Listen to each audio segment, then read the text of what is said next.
right, so we are back and we are black with Mr. JB back in the house. Welcome back. Thank you. It's nice to be in your literal house. Yes, This isn't a studio. it is in the studio. I should get a studio. Especially if this ever gets a little bit bigger or something, because I don't want to always maybe invite everyone to my house. It can get a bit impersonal at that point for you, at least. Yes. Hey, this is where I fart and poop. Yeah. Look at it in Yes. its splendor. Yes. And it's No, always so nice and tidy in here. Oh, super tidy. Yeah. Yes. I'm glad that you cleaned up for me. Thank you. Yes. I'm a neat freak, you know. Yeah, clearly. But all right. Yeah, I think like in general, last time you actually were here, you talked about the books and everything. So tell people, how are your creative endeavors doing? They're still being creative. So since the last time, well, no, it's still the same as last time. The passion of mine is obviously narrative design for video games. So the book started before that kind of clicked in my mind again, and they've been going slowly but steadily. The first two are more or less first pass done. How many pages each? The first one comes out to just shy of 700. All right. And the That's second respectful. one, thank you. It's a lot of just shit. And the second one, which is the same shit, it's closer to 850, if I remember rightly. But that's first pass, so you have to kill your babies. So with the third one, I wanted to write them sequentially, so they all kind of have a direct flow narratively, and then I'll go back and start editing and cutting things down. So they could be 500 pages. And honestly, I think they should be smaller paged, because people don't really read, and a shorter book is going to be easier to read. True. So is the last one going to be even longer, like you're going full Harry Potter, like making the next one even bigger and bigger? But she made them bigger and bigger, and then she made them smaller. No, I don't really have a set page count, or even word count. I just write around my bone structure until I kind of get the story in the place where I want it to be, and then from there I'll go in and edit. Like, since I started writing way back, like I started the books maybe shortly before COVID or during COVID. It was I can't remember at this point. Right, so like 3 years, 3 or 4. Yeah. Like a long time. And I wasn't as good, and then through studying myself and learning and just doing it more and more and more, and consuming a lot of content and just reading and even listening to audiobooks as well, you kind of, it's nicely acted, and you can kind of see the flow, maybe the interpretation of what the author was trying to get across. And from all of that stuff, I've been kind of learning how to write better.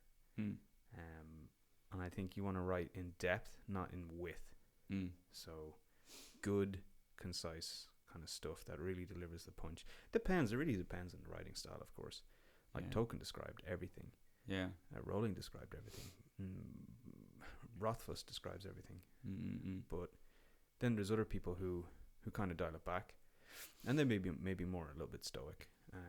And I kind of want to find my area. I'm still not a published author, so I don't know what my area really is. But I feel like I'm starting to get the style just right. Yeah. Finding your own groove. Yeah, pretty much. Yeah. Yeah, I'd say like it's quite common in everything that usually you maybe start to copy a little bit the people you actually enjoy yourself, and then you mold it into something that is actually yours, because we all have like influences of things around us, and we take like what the fuck is the word again? Well, again, influences, from all the things around us. Yeah, like pretty much that would be it. I started to try emulate at least my favorite author at the point, Patrick Rothfuss, and I wrote really verbose, beautiful, prosaic sentences, and I'm like, it's too long for describing somebody opened a door and walked through that door. So you kind of cut it down, you find where your style really works, and it's those influences that kind of help you get your style. Yeah, because yeah. you're trying a load of different techniques, and some things work, some things don't, and then you start to put together your own little bible of how your style would be. Yeah, yeah. I think it's the quite same in like wrestling and stuff because you try stuff out and then you, of course, there's like stuff that works, but then it's like you can do it so many multiple ways and find the things that work best for you.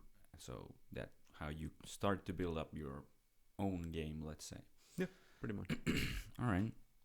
Yeah, but I'd say you're like knowing you for maybe what is almost 2 years now, something like that. Yep. Like yeah, you are a fan or you admire the use of language if it's like done beautifully in what no it doesn't matter what way it is, and I feel like I'm the same. Like it's funny when you can play with words and everything. And so where do you think that you kind of like started this or had this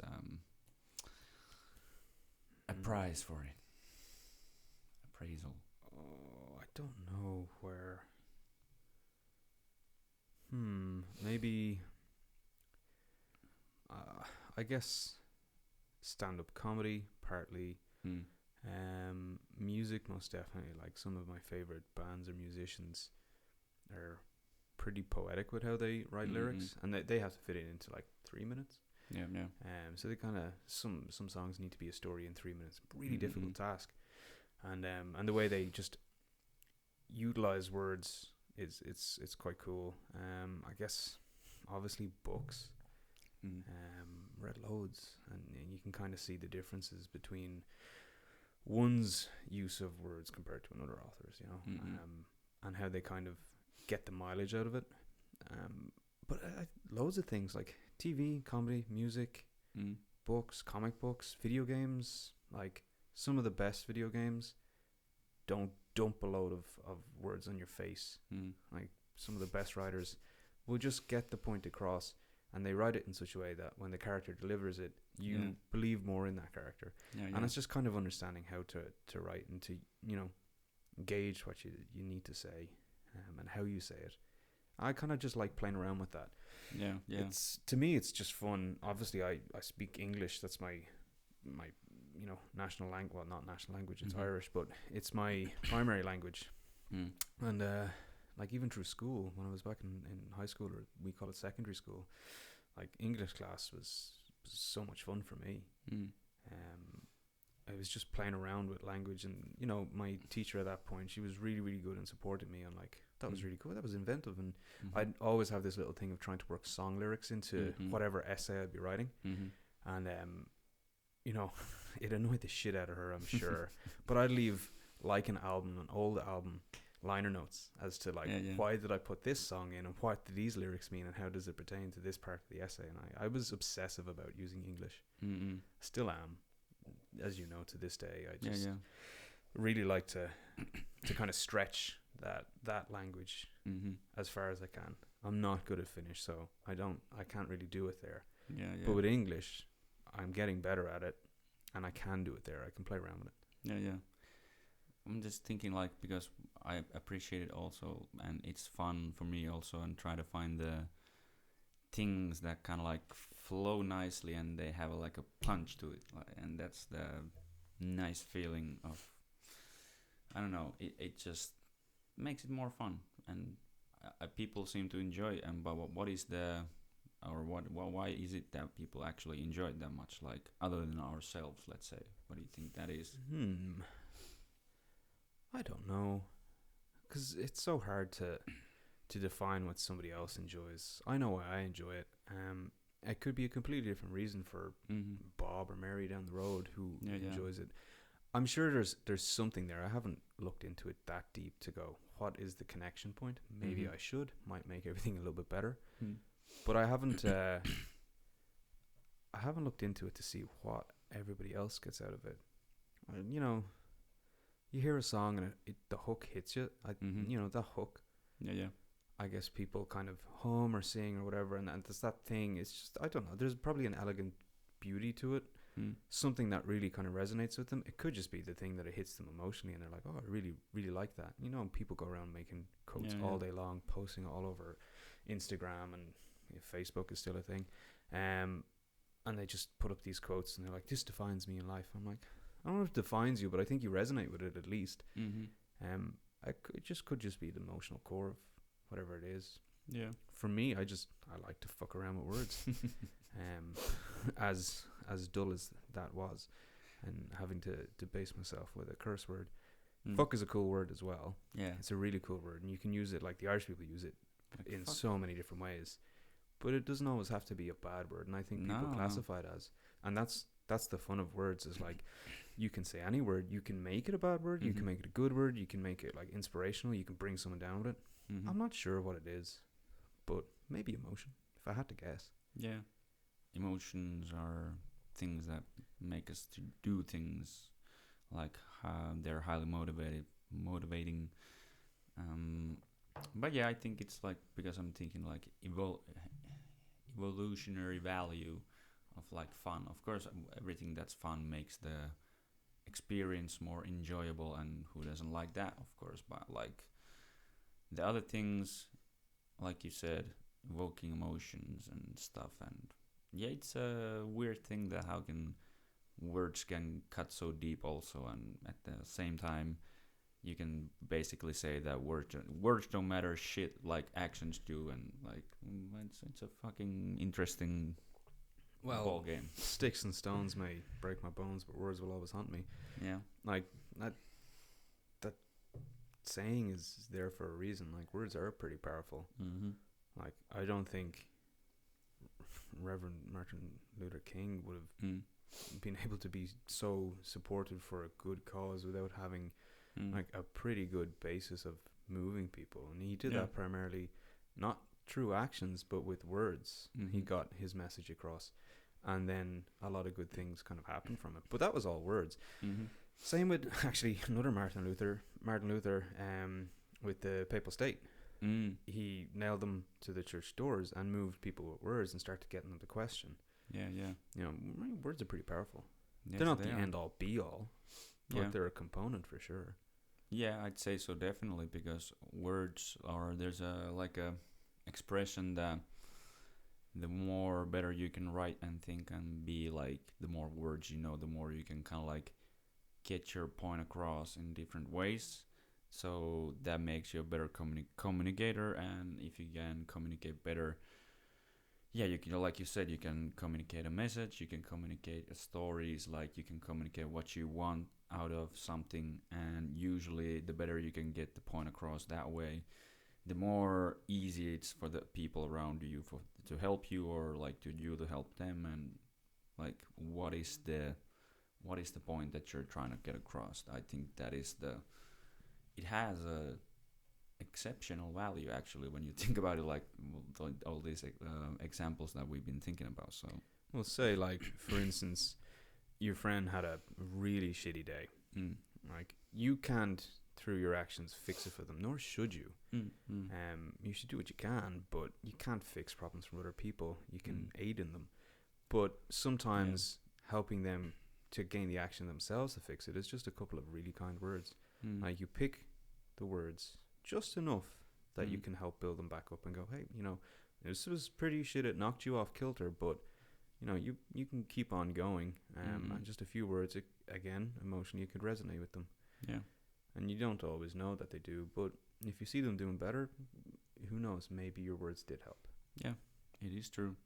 And I think that's like we talked last time also, and everything that, like, there's a lack of maybe positive, like, compliments and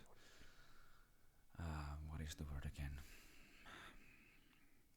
Kannustaa. Fuck.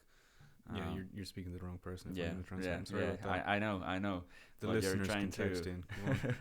But yeah, you're pushing them through and you're giving them encouraging them forward, like, because I think that's a thing that's missing a lot. And it seems like every time, at least I have said something encouraging to someone, they almost feel like they go into a shock almost because they hear it. So I think that might be the reason, because they almost never hear it from anyone. Well, I don't think people are as positive and encouraging as they could be Mm. or should be. Last time I was here, Mm. I had said like I don't believe in the university system, and that was kind of Mm. stupid. That was a stupid use of words. Like I do, it didn't work that great for me. Hence why I have an art Mhm. degree and nothing else. Mhm. But that's not technically true. I should have phrased it as I didn't see the value in it. Mhm. Having come from Ireland, where education is pretty expensive, and the way that you get it is you have to go through a point system Mhm. to be able to go to the education that you want, be it Mm. anything from a doctor right the way down the line. And usually in Ireland, doctors put up as like the 600 points in the leaving cert. That's the thing. To be a doctor, you need to be perfect in everything. And I know as a young person, I was like, well, still I'm young, but that's fucking stupid. Mm. Like, you shouldn't have to be able to get 100 points in woodworking to then become a doctor, be it a surgeon, Yeah. a diagnostician, working with the lab, like, or any form of being a doctor. It's a very broad scope. You shouldn't have to. Now, should you put your best foot forward and be a practical student and study hard and show that you have the mental capacity to do it? Yeah, but I don't think it should be 600 points. So the last time I said that, it was stupid. It's not. It's just I didn't agree with it, and I still don't. I think there are better ways at, learning and kind of, I'm getting texts or messages, of learning and getting to the place where you want to be. But I just didn't agree with university. Yeah. So I retract what I said last time. That was stupid, Mm-mm. really stupid. Because there's some people that I know who are going through and doing their masters and like hyper practical. It's the best thing that they can do for the career path that they would like to be in, and it makes sense for them to do that. But I guess as a person who wants to play around with words and write them down on a laptop, yeah, I could study, and go back to university to do it, or I'm lucky and fortunate enough nowadays that I can go online and I can take courses, and I can do that. But let's say being a doctor, I don't think I can go online and become a doctor. Maybe, I don't know. I haven't looked into it. Maybe in the future, but I don't know. Well, COVID has impacted a lot of things, but I have to take that back. I use stupid words, and there you go. Like I've learned since then. Oh, words. Yeah. I could have chosen different words to express what I felt about it. Yeah. Well, it's always good to learn and think about what you're saying and what you're thinking and everything. I think that's a good sign that you go through what you are actually putting out in the world. Yeah. So, but I think I agree, or like at least I totally get what you're saying. Like, it didn't serve you maybe the best way, because I don't think that normal school or university, of course it depends on, you can kind of like choose the path you take there, depending on how much freedom of course there is on the curriculum and whatever. But I'd say for almost all like artists or creative people or something like that, it's like the normal school system doesn't maybe serve them the best. They can give them some things, but like it's totally different, like you said, like going to practice as a doctor or as an engineer and or whatever. You need to handle all these stuff, and it needs to be pretty good, because like especially in engineering and stuff, it can be like writing code or something, and there's one little mistake and the whole fucking shit doesn't work because of that. So well, you need to be studious at that point. But yeah, I guess as a pretty creative person, my head was away with the fairies most of my time in school. Like English class, I engaged. Woodworking, I engaged. What else? Art. Arts degree. Music. I didn't even take music as an elective. I just used to turn up to the music class, sit at the drums and play. No. And the music teacher, if I can remember her name, Miss McConnell, she was always happy to, because she just wanted people to do music, but I'm not even testing that. But I think I was always more of just a hands-on creative person, or let my thoughts wander and I can come up with something, as opposed to I need to hit the books. And that probably enforced the way that I looked at it after that, which is not true. I'm a different thinker than other people. It doesn't mean that other people are smarter or stupider. They're just different people who Yeah. have different directions and the way that they go about it. You know, my words hurt at that point. So that was kind of Yeah. stupid of me. Yeah, I think there's a different types of thinking. Like, I would say, or judging by that, I would think you are kind of like a pretty open person, and there's not too many borders or like categories for things in a way. They kind of like flow or fluidly go around each thing, like connecting to all sorts of things. Mm. When there's like other people who want to be like everything is like as their own little square on space, and it's like ding ding ding ding ding. Sort of, yes and no. Like, I'm still, as I've been told, black and white about things, but I try to be more grey and to kind of flow, as you said, in between things and around things, and just letting different connections happen.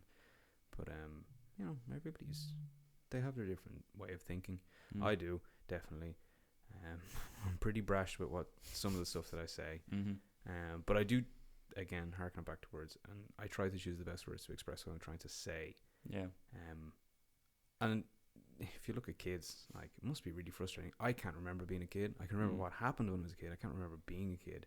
And I must have been frustrated all of the time, not being able to express what I wanted.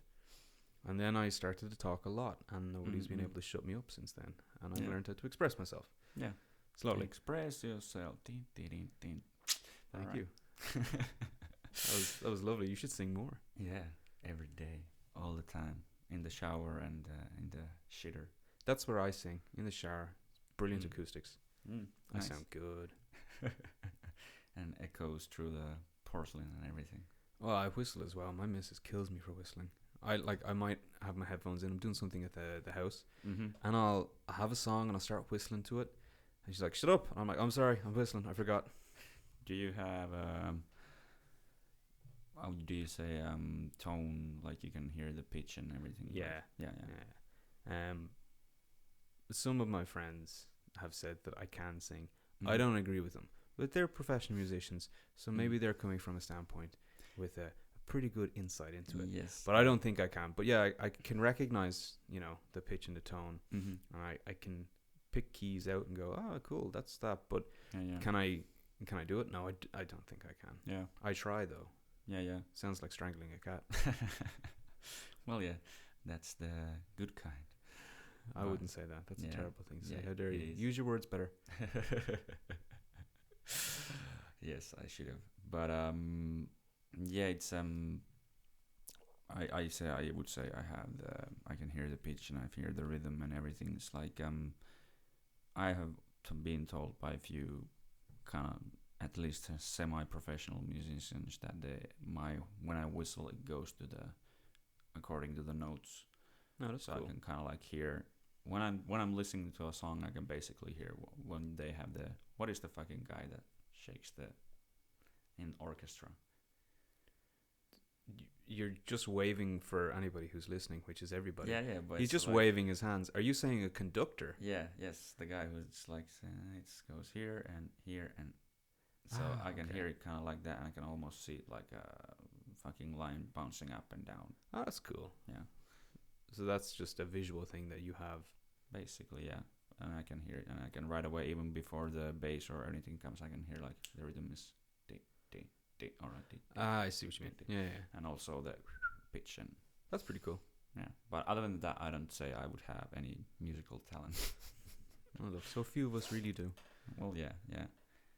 But yeah, that also things brings me back to, because I want to at least a little bit continue the discussion we had yesterday. So, the definition of creativity according to Google is a phenomenon whereby something new and valuable is formed, and created item may be intangible, theory, music, composition, or whatever physical object, or etc. So anything?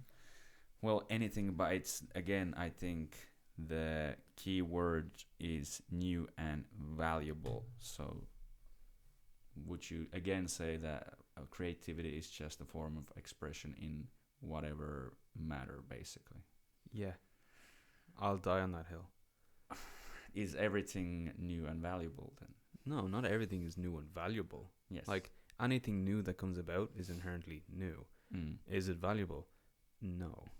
Well, yeah. I would say TikTok is not valuable. It absolutely is. It's a brilliant tool, but I don't like it, so I don't think it's valuable. But it's definitely creative, and it's affording people a shot at being creative and expressing themselves online and making money from it. Well, yeah. So it's a form of expression. All right. So I like this view from this hill. It's good. You're glad that you're enjoying. But yeah, it's because I wouldn't say everything and anything is not new, especially, or like, of course it depends on how you define new. Is something that you just with just the tiniest thing you define it totally new, or is it basically another form of expression of something? But I think creativity in that sense, it's something like you think about something that's not being done before, at least, or of course then there's a how much, like I said, how much can you say that this belongs to this category or something. But it's like, well, that's boxing. Yeah. So you shouldn't. We shouldn't technically. We're humans. We inherently do, but we shouldn't technically box things. But I get what you're saying, because we spoke about this at length yesterday. Yes.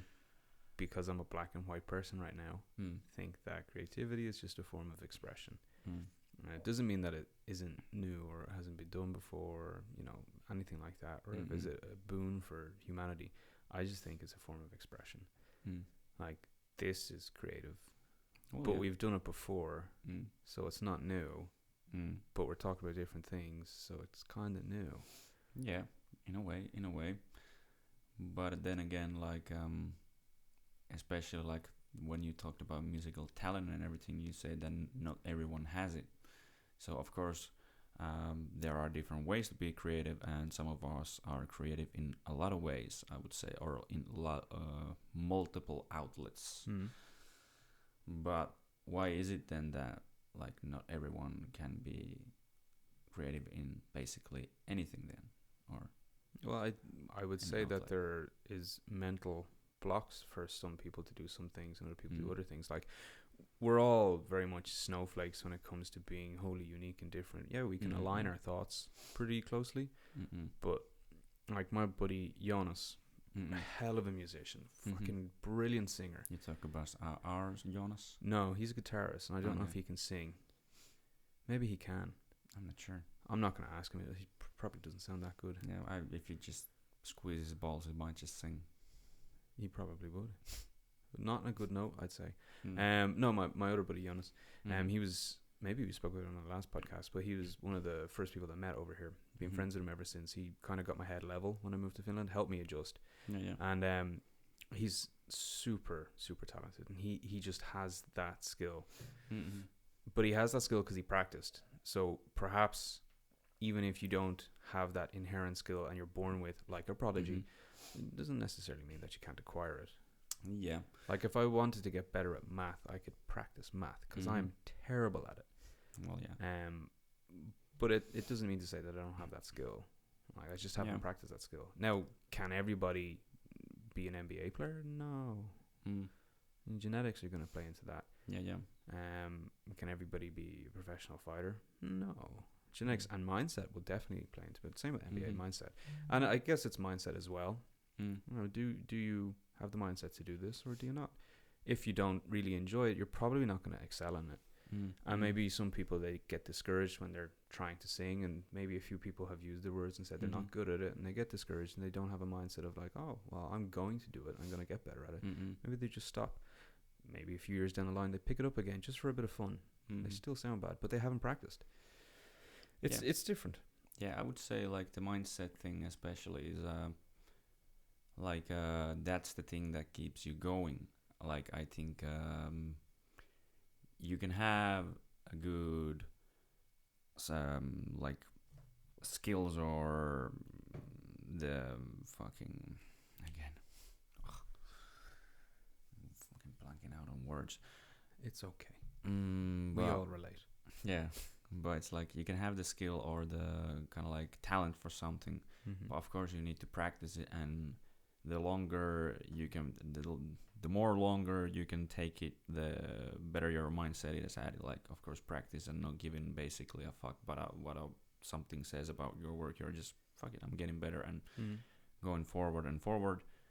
But yeah, I think like you said, anyone can learn any skill. That's true, especially nowadays. I'd say it's more easy because there's like things like YouTube and everything. You can just There's so many tutorials services to learn. yeah, and like all these other platforms that you can learn from. But I think I can't remember who was it who said it, but like I think the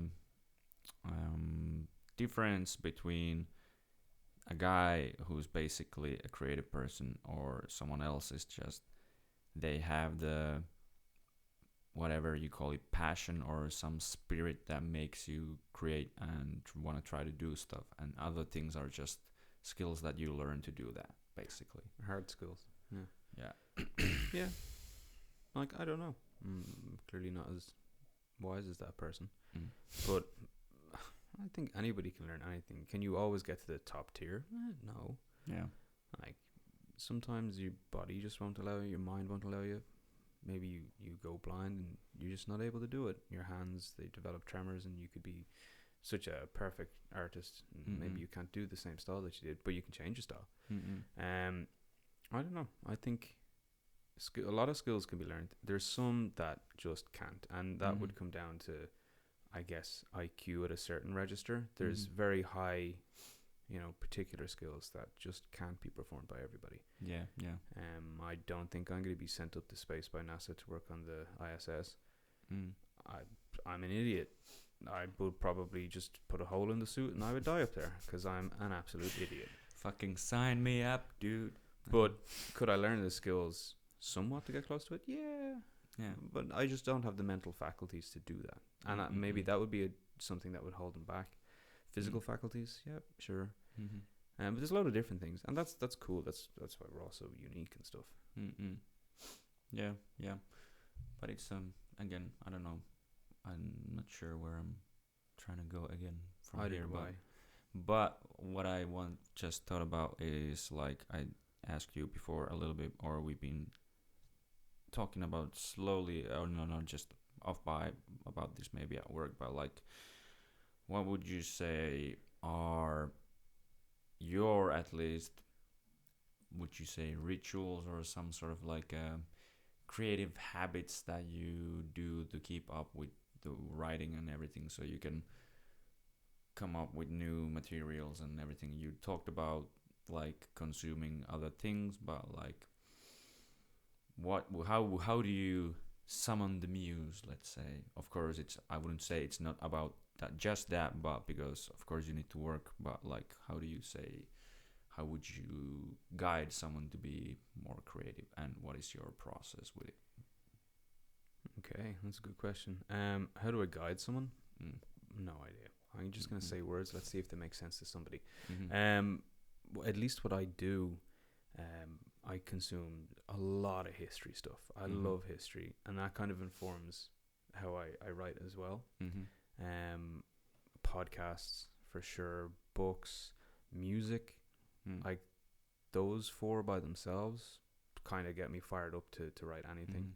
Is it kind of like more entertainment or like discovering and thinking about new ideas and angles and such? Bit of both. Okay. Like sometimes I honestly just watch South Park, and I really like the way Trey Parker and Matt Stone think and like have opinions on things that are pretty logical. Yes. And I I'm like, how oh, they're that's pretty unapologetic. good. It's great to be unapologetic. Yes. Especially if you're pointing out hypocrisy, you should be unapologetic. But yeah, I kind of like the way that they do that, and I laugh my ass off at the show. I find it very funny and very poignant, and on point with a lot of things. And I'm like, oh, that's maybe something that I could kind of cobble together and use in a certain way. Yeah. Maybe I'm not delivering the same message as them, but it's somewhat in the same realm. That fires me up. Working out fires me up. Just even, as weird as it is, me and my missus have this bedtime ritual of listening to audiobooks when we go to sleep. And sometimes, I don't know if she's noticed, but I'll roll over, grab my phone, open up my document, and I'm like, that's a fucking great idea I just heard in that book. I'll note that for tomorrow. And then like anything really kind of gets me going. But I guess the advice I give to people is to leave your mind open to kind of everything that's coming in. Just soak it all in. Some of the stuff you just let go, you don't need it. Other things that you're like, oh, yeah, that's pretty cool. I could inform whatever creative outlet that you're doing, or any outlet. It doesn't need to be creative. But just soak things in and be really open-minded about stuff. Have tough conversations, have fun conversations. Have sad ones, have happy ones. Talk with people, share a little bit, shut the hell up, listen to them, and then kind of let it kind of go. But I think everything kind of influences me. On my way here on the train, like, there was these teenagers who had got on the seats to the right of me. And again, it's something I really, really hate is all teenagers seem to be glued to their fucking phones. Yes. I was never that bad. I don't think it's just the teenagers. No, but I loved video games. But even then, like, I wasn't hunched over like Gollum. And they were. And I was kind of looking at them and I'm like, fuck, that's shit. Their backs are going to be destroyed. Their necks, all out of alignment. And then I kind of stopped. More work for us. And then I stopped and I'm like, I could write something about that. Maybe I take those two as an inspiration and I'll put them on my book as goblins. And goblins being hunched over that's just the way I think they're just visually depicted. But maybe when they're on Earth in my book, they hunch over with their phones because they've assimilated to society and they just look like teenagers on the train. That kind of gave me a giggle. And again, I opened up my phone and I took it down on my notes. So anything and everything, I just kind of look and observe people and just try to be aware and soak things in. And when I'm watching something, I just try to soak things in. You've seen me talk at length about loads of different subjects that I just found really interesting. That's another way that I kind of get fired up and I retain that information because now I'm talking about it. And some people have consumed the same stuff as well and they're like, oh yeah, and then you can have a really good conversation. Anything and everything. I think that's good. I like observing myself. A lot of stuff like when I'm meeting maybe, or let's say a new situation or something, like just observe a little bit, like see what's going on, what's the vibe, what's the energy, what things are happening. So that way you can kind of like and try to always like emerge from previous experiences and thoughts and everything, how everything fits together. But yeah, like taking notes, I think that's one good thing in everything, basically, whatever it is that you're trying to learn, because that's one thing that school gets right, actually. Like, especially I've been thinking about it lately, like you are taking notes and listening and actually paying attention in every class, or at least that's what you should be doing. And if you're not paying attention or taking notes, they're like, hey, you just wake the fuck up and let's go. So that's actually one thing that schools get right. So if you don't get anything else from school, they teach you how to learn stuff. So think about that next time you're trying to learn maybe something. But think about that next time you come into a podcast and you say school's stupid. It's not. Just didn't agree with me that much. But yeah, it's taking notes and being open-minded. But like I would say, there's a lot of people, especially nowadays, that are really close-minded and they only accept like one view of the truth. So how would you maybe try to get them to be more open-minded? And what would you say, like you said, that you have a hill to stand on, or you die on this hill maybe on some subject. So what are the things or evidences that you need to see, then you yourself change your mind about something? I think it's inherently difficult to change the mind of somebody who's set in their ways. That's a silly battle to get into.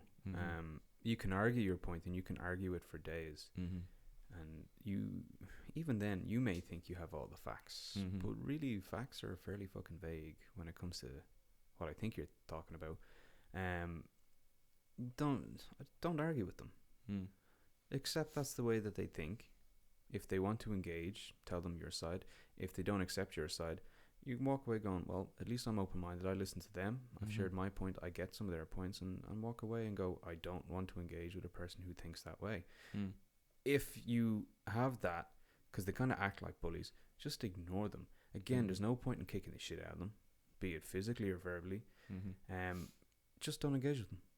If Yeah. they want to die on that hill, Mhm. fine. That's a pretty stupid hill to die on. Mhm. Like, just don't engage with them. It's pointless to you. You're gonna get more frustrated about it. I get frustrated all the time. Like, I'll be watching TV and like an 80-year-old man, I go, that's really stupid. My missus will kind of look at me and go, what fucking age are you? I'm like, I don't know anymore. And I get annoyed about it. I still fall into the trap. I'm like, the way they think is so fucking stupid. I'm like, Yeah. oh man, I'm gatekeeping. Just don't gatekeep. Just fucking walk through the gates or walk past them. Mm. Who cares? That's their opinion and they're welcome to it. That's the freedom of choice, freedom of opinion, and I think everybody should have that choice inherently, even if the way of thinking is skewed Mhm. and probably not doing the best. They still have that right to think that way. Yeah. I don't agree with it, but I don't need to. Yeah. I don't agree with loads of different things. I think that's the basis of freedom of speech. Yep. And I'd say, thinking back on what we discussed just before, like the power of words and everything, I think like basically in every constitution, the first thing that's written down is freedom of speech on top. So words again. Yeah, it usually comes back to them. Mm. Christopher Hitchens had a really nice way. So I'm not quoting perfectly, but he was like, don't bring your shit to my doorstep because I don't want to listen to you. Mm-mm. And that's pretty good. Yeah, like don't come at me with your shit. I'll accept it. Mm-hmm. I can accept pretty much anything, Mm-mm. but don't bring it to me. I don't want to hear it. Let me live my life my way. You live it your way. Mm-hmm. And if I'm wrong, I'm wrong. If you're wrong, you're wrong. Who cares? Yeah. But don't bring it to my doorstep. Yeah, I agree with that in a way, but then again, I was thinking about from this from another angle in a way. Let's say at our job, Mm-hmm. there are people that are set in their ways. Mm-hmm. You need to try to change them, Mm-hmm. and it matters that they change. So there are, of course, different kind of like tactics to try to go forward with the situation. So, do you feel the same things could apply for other stuff, or is it with other things that it doesn't matter that much, or Some things it Yeah. matters, some things it doesn't. mm. With what we do, it should matter. It's your health. Mm-hmm. The longevity of your health can be cut short by Mm. believing in very silly habits or believing in silly ideas that really do work against the human body. There are, studies out there that show. So at that point, then yes, you should engage, Mm. but not in a standpoint of going, well, my opinion's correct. It's like, yeah, it is correct, but I'm going to Mhm. show you why it's correct and why I want you to do this for your betterment. Mm-hmm. And if you thank me at the end, awesome. If you don't, okay, you don't. Mm. But at that point, then yeah, you should, Mm-hmm. and you should work on your conversation skills to try to help them realize, as opposed for you dictating. Mm-hmm. Try to help them realize that maybe I was thinking about this the wrong way. Mm-hmm. And that's good communication skills right Mhm. there. That's where it's useful. But other things, no, it's not. Like, you like Thomas the Tank Engine, I like Percy, and we can go at it all day. That's a stupid argument to have. Megadeth and Metallica. Mm-hmm. This one's better than the other. It's like, no, they're both mega fucking rich bands who've made it in the music career. They're both good. Mm-hmm. I just happen to prefer Megadeth. But I really like some early Metallica stuff. Yeah. I'm not going to get an argument with a metalhead going, no, you're wrong because you're stupid, fuck you. Now go sit in that corner because you're an idiot. It's not worth it. But when it comes to health, you should probably try your hardest to help people. We are in a profession where we're there to help people with their health and develop solid habits that they can then rely on as they go through the rest of their life to be healthy people. Mm-hmm. They don't need to be jacked as shit. Yeah. They just need to be healthy so they can live a happy life.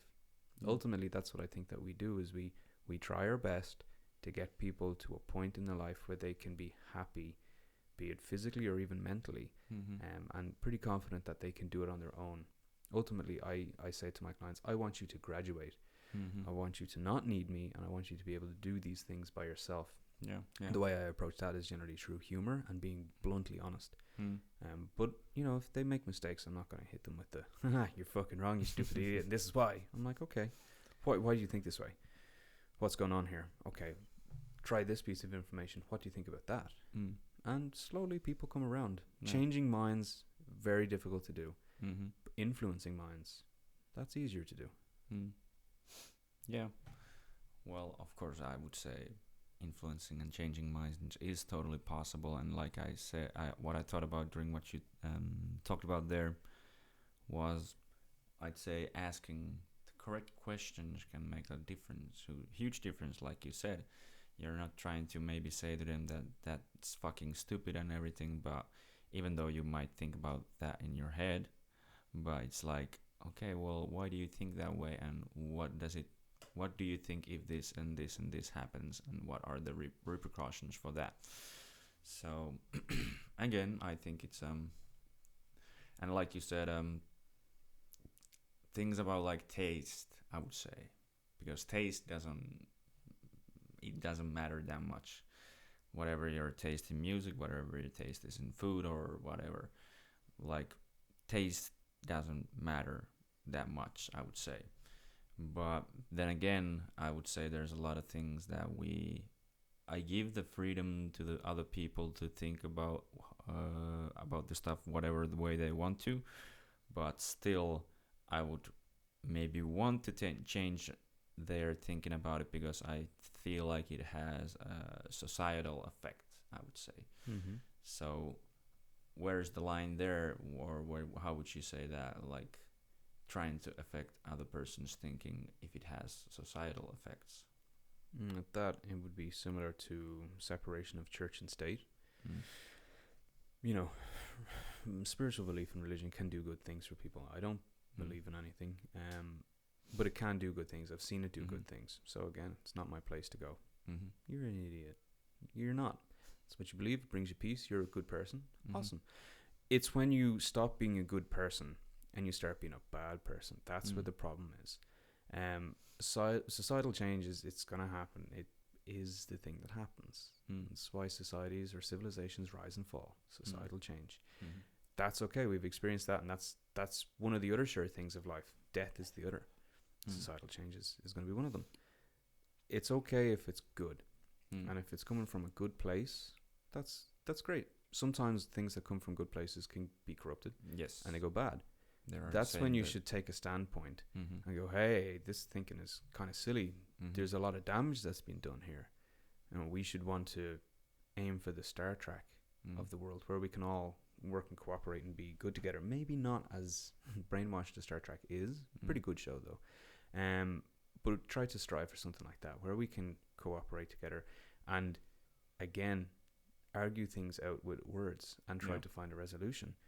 You know, sometimes it doesn't work that way.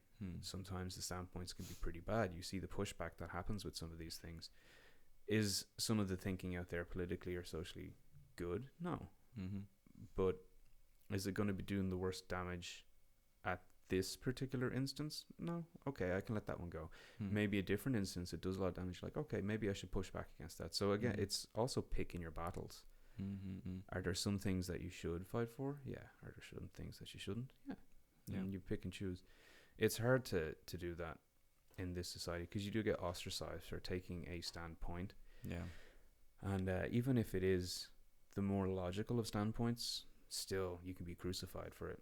Yeah. You got to pick which one you're going to start to do, and then you should try to again influence the mind, not change the mind, influence the mind. The best thing that we can do there for somebody who maybe has a skewed viewpoint, being in this kind of social sphere of this thought, is to try influence their thought to be more open-minded and looking at the other side of the tracks. Same way I try to be open-minded, and maybe they change how they view things. Might not be 100%, but 50% is pretty good. That's actually a lot. And if you can do 50%, that's kind of meeting in the middle. It's not a bad place to be. Yeah. Of course, there's brilliant points on both sides of that political spectrum. but there's also bad points on both sides of that political spectrum. Yeah. And then if you say you're in the middle, why are you in the middle? That's stupid. It doesn't even exist. Take a side. I don't want to take a side because I want good things from both sides. That's the development of humanity that I want. Yeah. I don't want to just go on this one side and go, that's the way forward. It's like, no, it's mixing. It's always mixing. You have to mix the good with the bad, and then you hopefully learn the lessons from the bad, and you progress from the good, and then you keep mixing as you go forward. I'd say that's us as humans also. We have the good things and the bad things, and that we have the one or the other. It doesn't take the whole baby out with the bathwater. So it's like we just fucking are complex things. One human is like infinitely complex, basically, in many different ways, and there is is it like 8 billion of us or something like that. So it is like, it's no wonder that it's like a big shit show, the whole fucking thing, like, because it's like there's so many different variables that are taking effect at the same time. So it is gonna be hard to kind of like, of course, give something that would satisfy everyone. It's impossible. It's impossible. Try cook a meal for 20 people. Yeah. True. You know, and that's a very, very small amount of people, really. No, best thing, be open-minded, listen to them, maybe share your viewpoint a little bit, and again, if they're just going to keep on nattering and going at you, walk away. They're not worth it. Maybe they'll wake up one day and change their mind, and that would be cool. They don't have to go to the other side of the track. Maybe they just mellow out a little bit and, okay, yeah, there's some good points, there's some bad points. I'll stick away from the bad. Yeah. That's a better way of thinking about it. Yeah. So you would say you're kind of like centrist in a way, because I can say that I would say that I'm quite much on the center, because I think there's good stuff on the, again, from both sides, but nowadays I feel like I'm a little bit like politically going towards the right just a bit, because I think the tradition of like some things, especially like capitalism and like family values, in some ways are like really good, but of course progression and like new things are always needed, and like change is needed, and everything is never perfect, so we need to keep on like developing. So I'm left and right. Yeah, I'm left and right. I like to take the good things from both sides. You know, you put those together, that's pretty cool. Yeah. And I just kind of reject the stupid things. Yeah. On both sides. Yes. What would you say? Well, of course, this might be what are the stupid things on both sides? There's so many. We're humans. We're fucking stupid as well. Yeah, true. Well, we can have really bright moments, but we have pretty stupid moments. Yeah. There's so many stupid things on both sides. Like being mega rich and being corrupt and doing shady shit just because you have the money, it's pretty bad. Yeah. Then, let's say, kicking somebody out of a workplace because they have a different political opinion, that's pretty bad as well. Yeah. You know, just because you like a game and you say you like that game, but the author has said some stupid things, no, the person shouldn't work there anymore. That's fucking stupid. Yeah. The person who liked that game is not that author. They probably don't share those beliefs. So why kick them out of the job? Yeah. That's ridiculous. I think it's, well, fucking someone's gonna lose their mind about the word, but it's fucking retarded that it's like the opinions of one person should affect or like represent everyone's views that are working in the same company. One bad apple doesn't ruin the bunch. Yeah. And that's just one bad apple. Take it out. Yeah.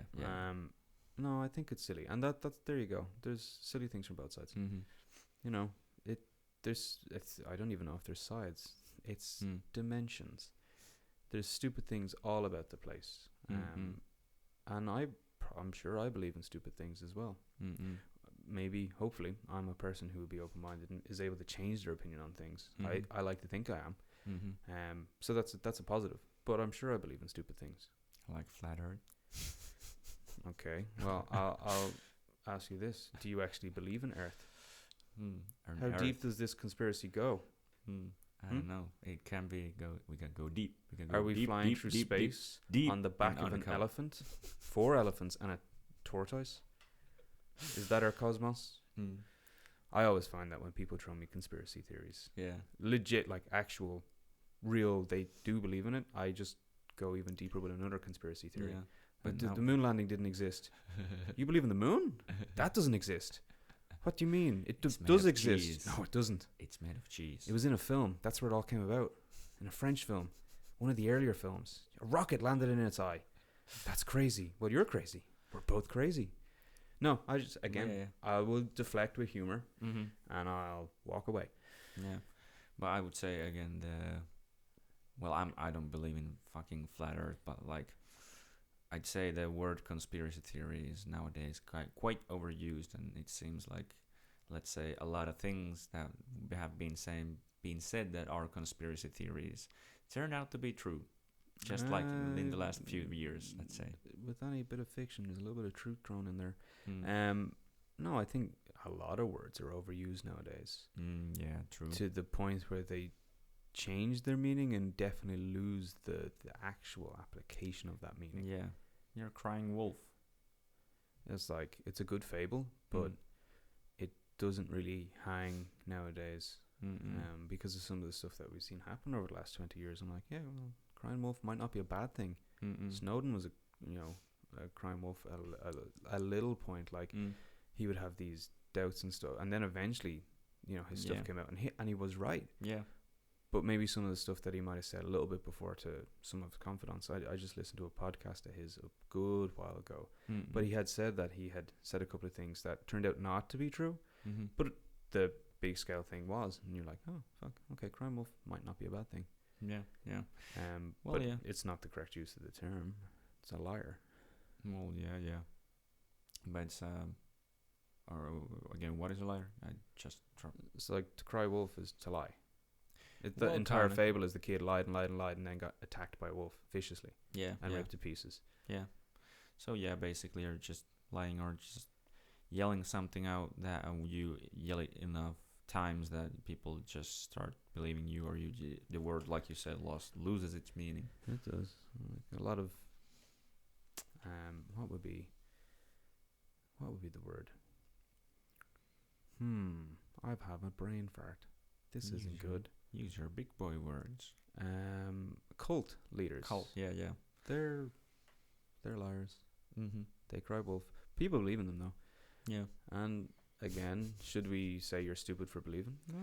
Because we see people come out from it and go, I don't know why I believe in that. They were just so good at selling me this shit. And I'm like, Yeah. You're human. You made a mistake. Yeah, that's like, we are gullible in some ways. We're very gullible.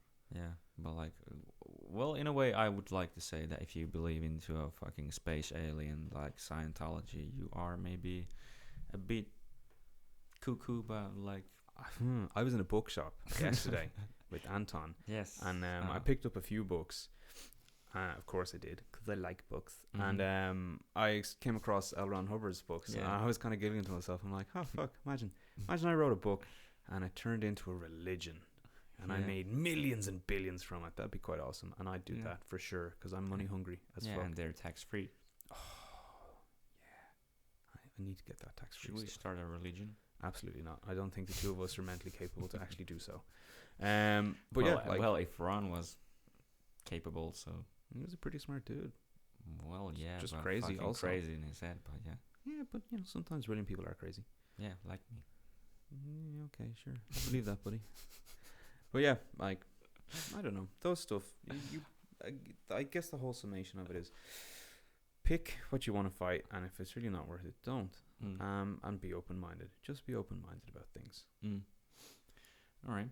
Well, when do you would say you cross the line of, like, let's say, talking about political things or such, that where do you cross the line that you should actually, like, no exceptions, you should just fight from this thing, about this thing? When it endangers children. All right. Anything else? And there's a whole host of Can you things. give an example? But that's my big one. If something is endangering a child, a person who doesn't have the right to vote, doesn't have the right to drive, doesn't have the right to drink, Mm-hmm. doesn't have the right to do anything really. Mm. They're just a little vestibule, a little sponge just soaking up knowledge.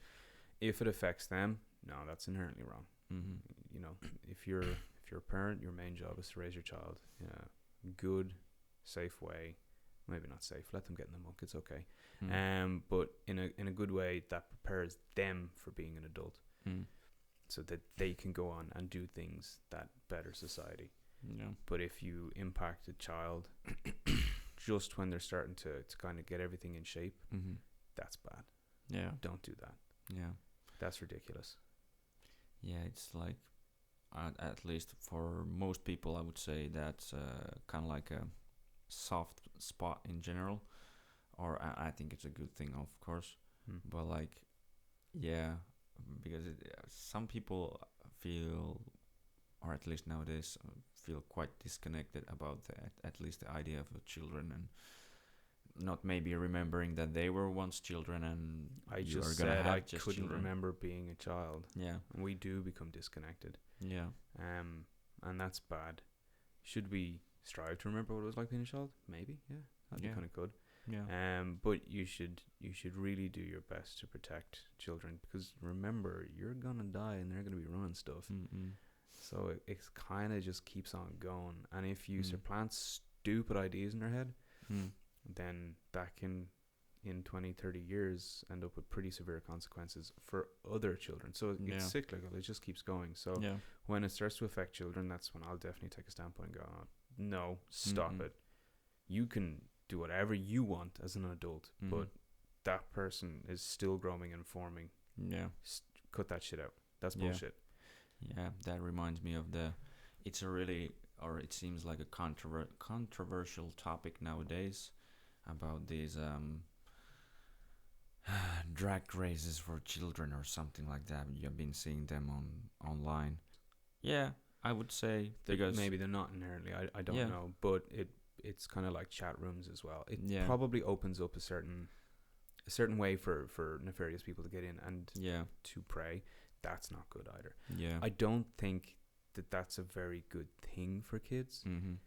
There's other ways of having a kid be on stage and display Mhm. talents, maybe like a song recital or Yeah. musical recital or acting and stuff like this. Yeah, yeah, Where it's a little bit less sexualized. yeah, It's yeah. a bit weird. Yeah, it is, and especially like, or even the ones that like adult drag shows or like being around like children and stuff, because they are saying that it's about like letting other people know that there are different sorts of people, and it's like inclusion and stuff. But we don't let like little kids go to strip clubs either, and like you said, they don't have any like power to vote, not to drink, not everything, not like there's fucking age limits on books, TV Yeah. shows, whatever, and then we are saying that like Well, there's age restrictions on a lot of things for good reasons. You know, Yeah. as a kid growing up, I would play 18's games all I wanted because I love them. But it Mhm. probably definitely skewed my thought. Yeah. I just don't think it's good. Sure, education is good in that Mhm. regard, but it can be done differently, yeah, yeah, probably better.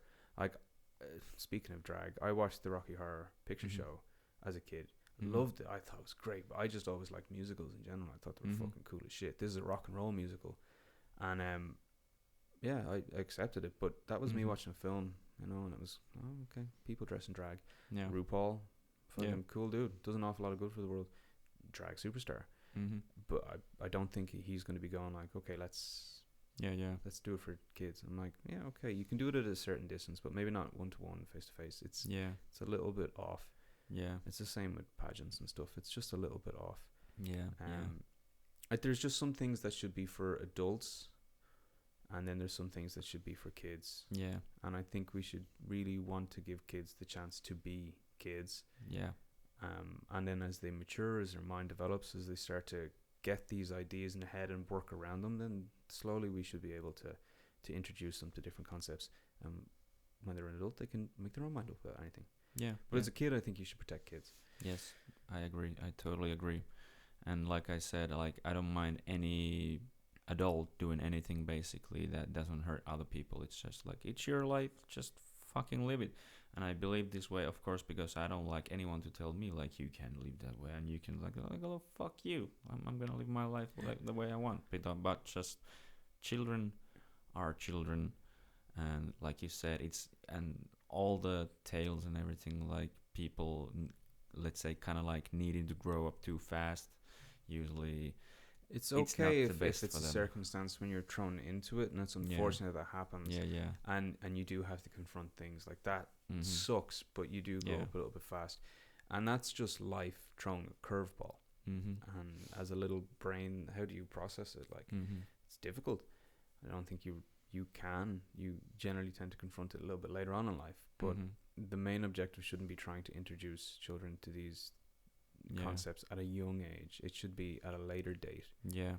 where it's, easier for their mind to wrap around these things. Yeah, Because they're that not is going to true. look at it and understand what's going on. Yeah. Like, I've been to drag shows. They're fucking hilarious. Yeah. Really good I think I've entertainers. saw few ones also somewhere like abroad. Yeah, they're like, I know one.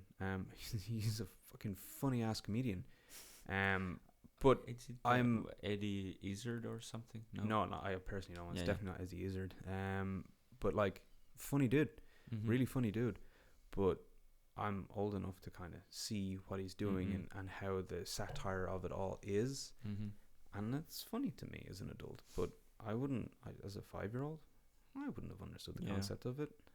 And Yeah. you get it. Do you know when you go back and you watch a film Mm. and you're like, there's jokes in there that you didn't get as a kid, and you Yeah, do as an yeah. adult. I'm like, oh, that's a really good Yeah. way of doing it, because then you can go back and view it from the adult perspective and go, huh, That's even brilliant. in the Disney movies. There's a lot There's of a lot of jokes. them, yeah. There's a lot of jokes that like the Well- kids don't understand. How do you get an adult to sit through an hour and a half film? Yes. You have to make it appealing for Mhm. both Yes. age groups, and that Yes. really works. And that's fine. Like, Mhm. you can learn through stuff like that as well. But I don't know. I think that's a bit too young. I could be wrong. Maybe the Mhm. science says I am, but I think it's a bit too young to be putting kids into that. Yeah. Now, I'm speaking from the perspective of a guy who doesn't have kids Mhm. and doesn't really plan on having kids. Mhm. But I'd still, like, if my nieces and nephews were put into that situation, I'd be like, eh. By the way, why do you feel like you're not gonna have kids? Two factors. One, my dad died really early. Mhm. I was 5, and that hit me like a ton of bricks, as I said, because Mhm. sometimes life throws you a curveball. Mhm. And that was really difficult to understand and to wrap my head around and accept. And then later on, my mother died. I was still relatively young when she popped Mhm. her clogs as well, and it's pretty sucky. Mhm. So I wouldn't. But you get to be Batman. I get to be Batman. True. Watch out, villains. But that's one reason why I don't. Just in case I did, Mhm. and like, it's no choice of my own if cancer got me. But if I did, I'd, my last moments I'd be like, fuck, I don't want this to happen to my kid. Like, I know what it Yeah. was like growing up. That sucks. Yeah. And the other one is I'm kind of selfish, Mhm. and I like things for myself, and I don't think I'd be a good parent. People have said I would be, but I don't know. I just don't think I Mm. would be. I'd probably rise to the occasion, but Mhm. I'm kind of like, what I can control, and being selfish and Mm. choosing where I spend my time. I could also grow out of this mindset, Mhm. because it's probably a mindset. But they're the two reasons why I kind of don't want to have kids. All right. All right. Well, I can see that perspective, but of course it doesn't mean.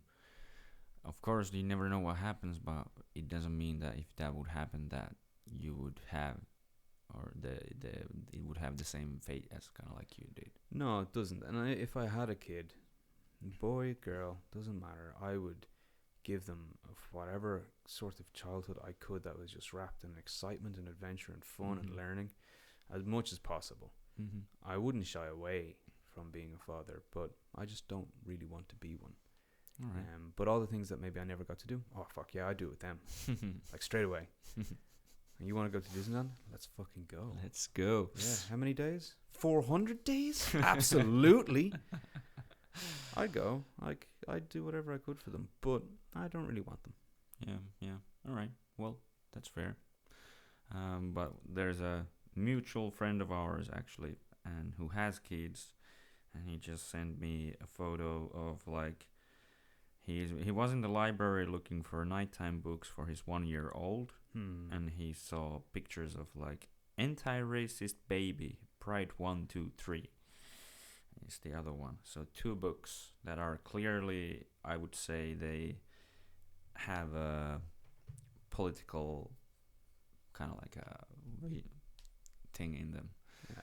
So I'd say, especially like for 1-year-olds, I well, of course 1-year-olds maybe don't read, but like it was like on the kids clearly from the visuals of the book you can clearly see that they're for children and like really young children. Anti-racism, cool. Yeah, I'm behind that. Don't be racist. Don't be a bigoted dickhead. Yeah. But that young, I don't know if they get it. Yeah. It's not the worst thing in the world. Well, yeah. You should probably raise your children not to be racist. Yes, that's a good thing. I'd say so. But that's a bit young. Maybe 5, 6 when they're kind of getting the mental grasps of, oh, that kid's a different color than me. Then yeah, that's pretty cool. Yeah. But it's a bit arbitrary, I think.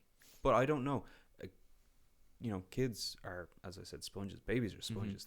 They learn so much in that young phase. Like I've seen it with my nieces and nephews. Even with things that I did, it kind of developed into habits. And I wouldn't be with them every day, but it developed into habits that they kind of had growing up. And I'm like, holy fucking shit, they just absorb everything. Was I like that, or was I just so stupid that I didn't know anything?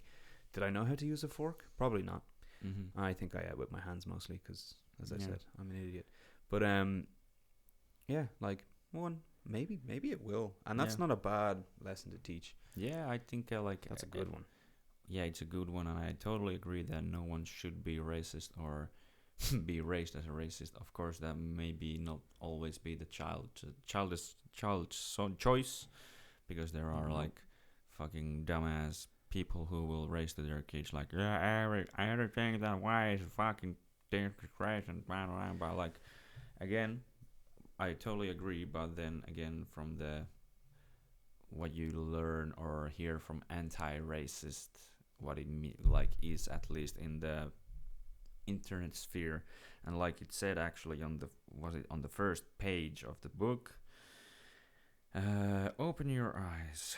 Anti-racist baby learns all the colors, not because race is true. If you claim to be colorblind, you deny what's right in front of you. Like, so basically, if you deny that you don't care about race or color, you're basically denying the truth in yourself. So that seems pretty fucked up to put in a kid's head. And the way I'd write that is, judge people on their actions, not on the color of the skin. Yeah. Because that's the thing that's really important. Yes. What actions do you have? Yes. And yes. how you present yourself. If you present yourself as a dickhead, doesn't really matter what color you are. Yeah. You're a dickhead. Yeah. They come in all shapes and sizes. Literally, shapes, sizes, colors, flavors. Yes. Everything. Just don't be a dickhead. Maybe that would be a better book. How not to be a dickhead. Yeah. And then teach your 1-year-old the word dickhead. Great word. Yes. Super and versatile. They go to school like, dickhead. They could. I'd giggle. Maybe that's a bit immature. Yes. That's probably a reason why I shouldn't have a kid. But no, like, I think a book that's anti-racism, good idea. Maybe the way that they deliver the message, probably just from what you've read me there, doesn't sound that smart. Yeah. Because that's kind of talking down. For someone to use the term "I'm colorblind" to race is not necessarily a bad thing. They're just trying to say that I don't judge people on the color of their skin. Yeah. But they're just saying it in a different way. Again, the use of language is important, and how we use it is really important. Yeah. And then being open-minded and going, oh, what do you mean by that? And then getting the understanding of what that person meant by it. You can go, oh yeah, cool, that's good.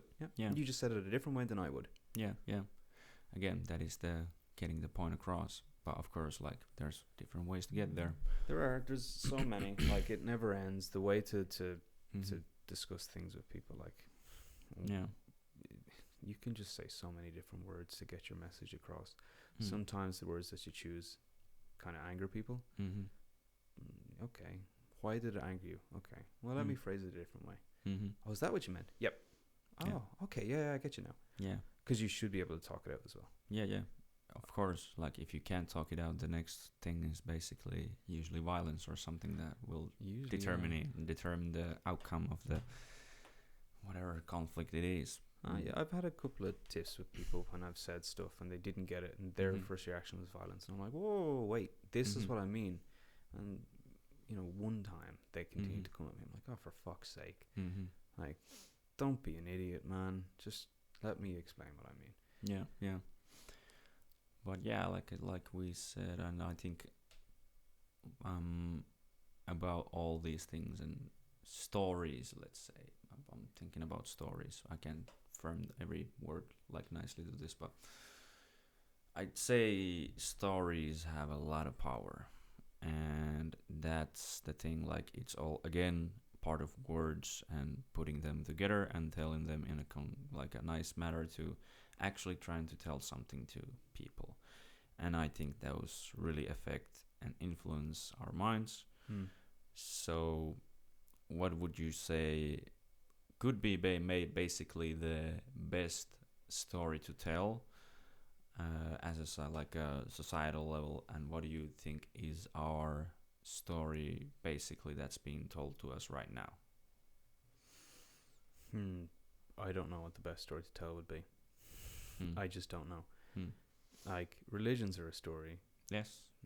People believe in them, and they have good points and bad points. Lord of the Rings is a story. Yes. And they have good points and bad points. Anything is a story. I don't know what the best one to tell would be. No, I'm at a loss for that. There's no one story that you could tell that would be universal for the betterment of everybody. There's no way. I think there's one that's at least trying to get close to it, or multiple, about like... I'm sure people strived for that, but I haven't read anything that would be like, from my perspective, clicking with everybody. Because cultures have different ideals. So I'm an Irish guy who might want to write a story for the betterment of humanity, but like, some dude in Africa might not look at it the same way that I do. You can go like, okay, well, you didn't have the life that I had. I don't get this. What are you trying to say? Like, it doesn't work, I don't think. Connect to it that much. No, I think a nice thing is like a shared humanity of like doing good, but how do you write a story about the shared humanity? It's really difficult, man. It is, and I think well, I haven't read the Bible completely or anything, but I know basically the stories of the Bible, and I think that is actually what it is trying to aim at, and it's been corrected like over thousands of years, and it's been rewritten, and I think it tells it, of course, in a way, and again, the symbols and everything there are the cultural references are different in different stories that are kind of like religious stories and even movies and stuff. And I think that's the reason. But I think there's a lot of in common with those, especially religious stories. And let's again use, if you don't like religion or don't know anything about them, like Lord of the Rings and Harry Potter, let's say. Those are fucking huge successes, at least in their popularity and how they spread across the world. So what would you think that it would be common denominators between those stories then? The bad guy. The bad guy, and of course the good guy also. But no, the common denominator is the bad guy. In Lord of the Rings there's good guys. In Harry Potter there's good guys. Like, there's multiples. A lot of people are fighting for the right reasons in that. But the bad guy is, in both of those books, want to assume control. And they want to have things run their way. Only from their particular ideological standpoint. So that's the thing that unifies them. Like the villain is always the piece that really unifies people. And we see it in the best stories. Like, more people like the villain than they do the hero, except for Batman. He's but more people like the villain. They're really cool and, well, of course, relatable in some aspects. You can relate with the villain. But the villain is the thing that you must vanquish and you must defeat. And then you can take that villain and put it as an idea. So like for maybe the Bible or the newer things in the Bible, when the devil eventually came up in it, he was used the iconography as the thing to get over, to be a good human. You must push back what the devil like tells you and whispers in your ear and strive to be good. And in the older versions of the Bible, there wasn't really much mention of the devil at all, but it was just parables on, you know, here's a story of a person who done something really fucking stupid, and here's God giving him like a chance to repent. And does he take it or does he not? And some people do, and then they get to live in the kingdom of heaven, and some people don't. And then God's like, okay, smite him, and they smite them. That's why that funny joke in Bruce Almighty is like, smite me, Almighty Smiter. Like, he doesn't really do that, but that's a good, like, that's a really funny kind of. There's a religious joke in there for anybody who gets it. So I think the villain, or the thing to vanquish, or the problem to overcome, that's why there's the hero's journey, the 12-step guide. That's the hero overcoming the thing that they have to overcome, be it a person, an idea, a thing, like a world-ending event, whatever it may be. So the villain, or, you know, what that stands for is the thing. That's the unifier for a lot of people to get behind. But you, again, harkening back to, can you write it for everybody? No. Yeah. Like, around the world, loads of different people really love the Lord of the Rings. There's huge societies around it, but not every single person on this earth likes it. Yeah, of course. It would be impossible to have one thing for everybody to get behind and go, yep, that's the way forward, because not everybody is going to. Well, again, I think it's about a little bit about taste, basically, of course. And but I think like you are in the correct path, but I think you maybe don't connect all the points yet. And it's a fucking hard issue. I'm not like saying that you're stupid or anything, but like, would you then say, let's say Voldemort, Sauron, all these things in some other stories, like religious stories or creation myths and everything, there's a, what is it, Tiamat in Egypt, and like of course the devil or Satan in the Bible. And would you agree that they are all kind of like the same character, and it's a representation of something that is truly evil in some sense? Yeah, I think they're just the idea of evil. They're like, what is evil? And the person who wrote that particular thing has an idea of what the evil to them is, and they write it from that perspective. Like Sauron in Lord of the Rings was an all-encompassing power that wanted to decimate Middle Earth.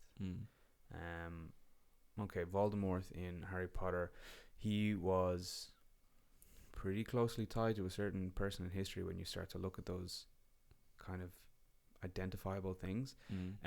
He was a person who wanted to control the wizarding world to only allow purebloods. Create a master class. Exactly, a master race. Master race, yeah. So like, not the same character, but inherently the pinnacle of evil in that regard. Then in the Bible, Satan was the great tempter, and he would tempt people to do evil deeds. In one of my favorite books, The Name of the Wind, but like there's a character in that, I forget his name. There's Telu, and then there's the other one, I forget. But he's an allegory for the devil. He was going around the lands getting people to do evil things, and Telu would come after and give him a chance to repent. It's kind of the same thing as God. And in other different religions, there's kind of always that person who's the bad. And again, they're all different religions from different cultures with different ideals.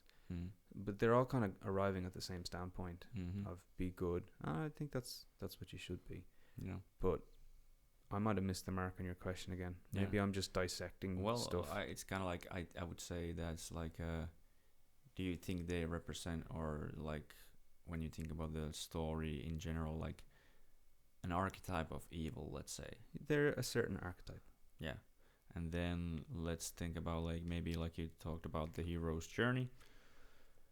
That's hero, just a different archetype. But yeah, of course, it is a different archetype. It's the archetype of the individuals, or the individual, basically, and all of us are individuals, even though we have our communal things.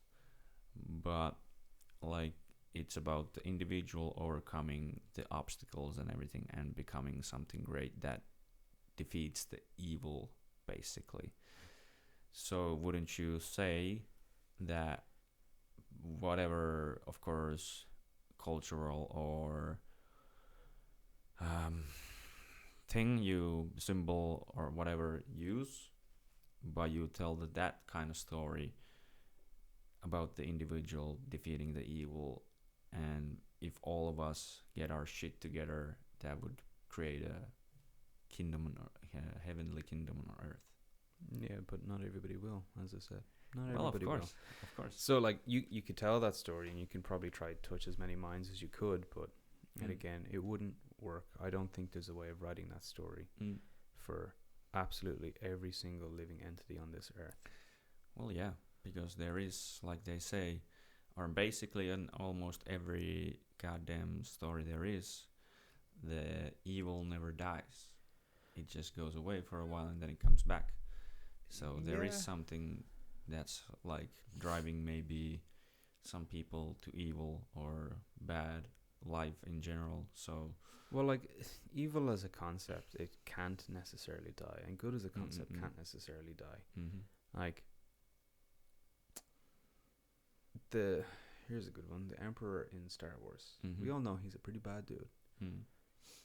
I'm sure there's a couple of Star Wars nerds out there who know that he saw what was coming to their galaxy, and he decided to make a military galaxy-wide to fight off this incoming threat. Most people didn't really know that about the Emperor. They just saw a bad dude who raised a big army and wanted to, conquer the galaxy. All right. But he was a bad guy. He was doing it for a good reason. Well, was he a bad guy? Well, that brings me to the idea of, let's say, Thanos. I think a lot of people agree that they see a bad guy, but they see why he's doing it. But there's of course, a moral dilemma. Let's say, is killing half of everything, even though you're doing it kind of like for the good reasons, is it actually good, or and should you do it? So God kind of did it. In what way? Noah's Ark. Well, yeah, well, maybe not in the exact same way. Well, not exact maybe not with the way. exact same intent and purposes. I'd say, but yeah, Thanos, he was a guy who saw a problem and probably didn't have the best solution to fix it. He had a solution, and the solution would work. Might not have been the best solution. But the way he went about achieving it, he was bad. I think with all good gains has to come a little sacrifice. And maybe I think the sacrifice that Thanos was willing to make, specifically Gamora and killing his daughter, or adopted daughter, that was pretty bad. And on the grander scale, when you go out from that, like, he destroyed so many galaxies and killed lots of people and all this stuff. He didn't really achieve his goals in the way that maybe he should have. Maybe there was an alternate way of doing it. Like, if he had the power of the stones to annihilate half of everyone, then couldn't he have just clicked something else into existence that would have helped? His mindset was so fixed on solving it that way. Yeah. So he wasn't necessarily bad. He wasn't necessarily good. He's a grey villain. Well, yeah, road to hell is paved with good intentions. Yeah. So, he wasn't the worst of guys. In a way, yeah. But plus, I think an actor who played him is a pretty badass guy. Yeah, just I can't help but like Thanos. But I like Fat Thor more. Yeah, like, I don't know. Is bad really bad, or is good really good? Like, you can do good things but get them done the wrong way. Well, yeah. Well, but of course, if you determine there is something that's good, there needs to be something that's bad. Because otherwise, how would you determine, or how can you do anything in basically life? Because you are motivated to do X instead of Y, and you have your reasons to do it. So, and of course, how it resonates in the world, maybe, like, can't tell. Was it a good or a bad thing? But well, that's kind of Taoist philosophy then. Yeah, I think it's Taoist. Yin Yang is Tao. Taoist. Yeah, Taoism. Yeah, Taoism. Thank you. Why did I say it with a D? Oh, that's right, because Finnish people pronounce D T with D's. motherfuckers. Nuts. You've ruined my ability to speak English, people. But yeah, so that's that principle of yin and yang. It's like finding an equal balance. Yeah. It's Yeah, that's about the thing. like I think yin and yang represents of like because it's the order and chaos. It's like you need to walk in the middle because that's where the optimal like development happens. You need to have a little bit of chaos and a little bit of security because if you have too much of either, it's gonna go to shit. But that kind of brings us all the way back to the start of things when you want to be a little bit more in the center. I take from the right, I take from the left. Just finding that healthy balance of things. Yeah, true.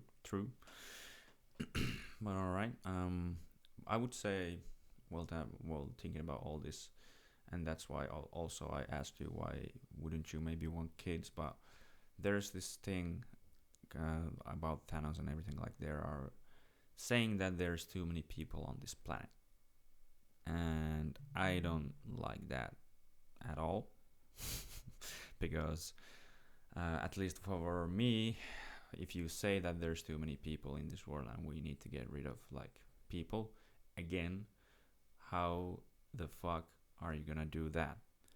Like, either you need to kill people or you're gonna say to a lot of people that, okay, you can't make children, so fuck you.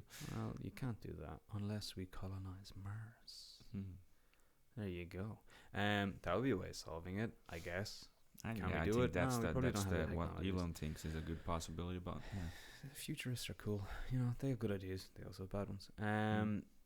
Yeah, you can't just commit mass genocide for half the world's population just because there's too many people. Like, that's what animals do. They fuck. Yeah.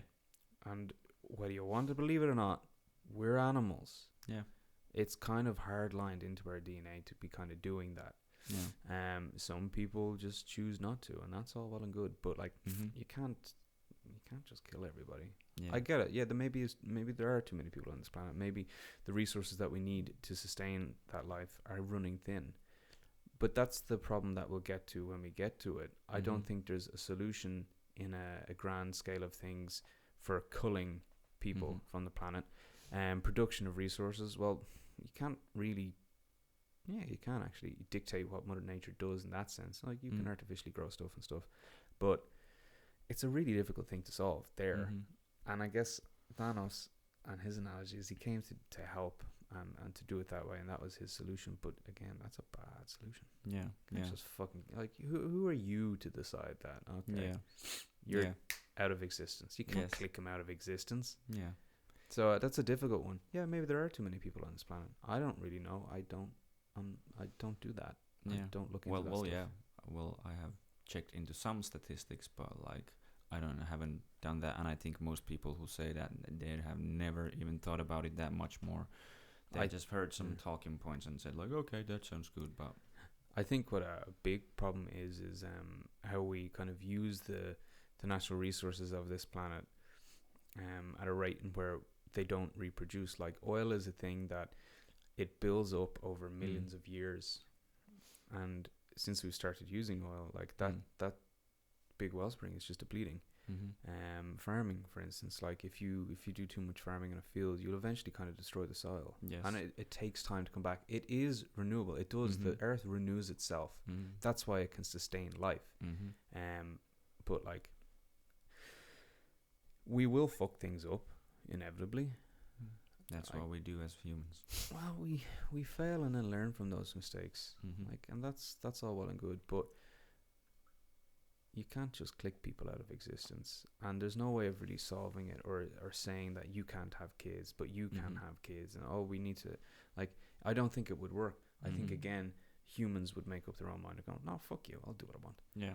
And you may be able to get it across somewhat in a civilized world, but what about in what civilized people call uncivilized world? Well, they're not going to listen to you. Like, fuck, I don't even want to listen to you, and I'm apparently civilized. Go fuck yourself. You don't tell me what to do. Yeah. I'm choosing what I want to do. I'm just so happen to be choosing something that they'll probably favor. I just don't want kids. Yeah. But like, people don't...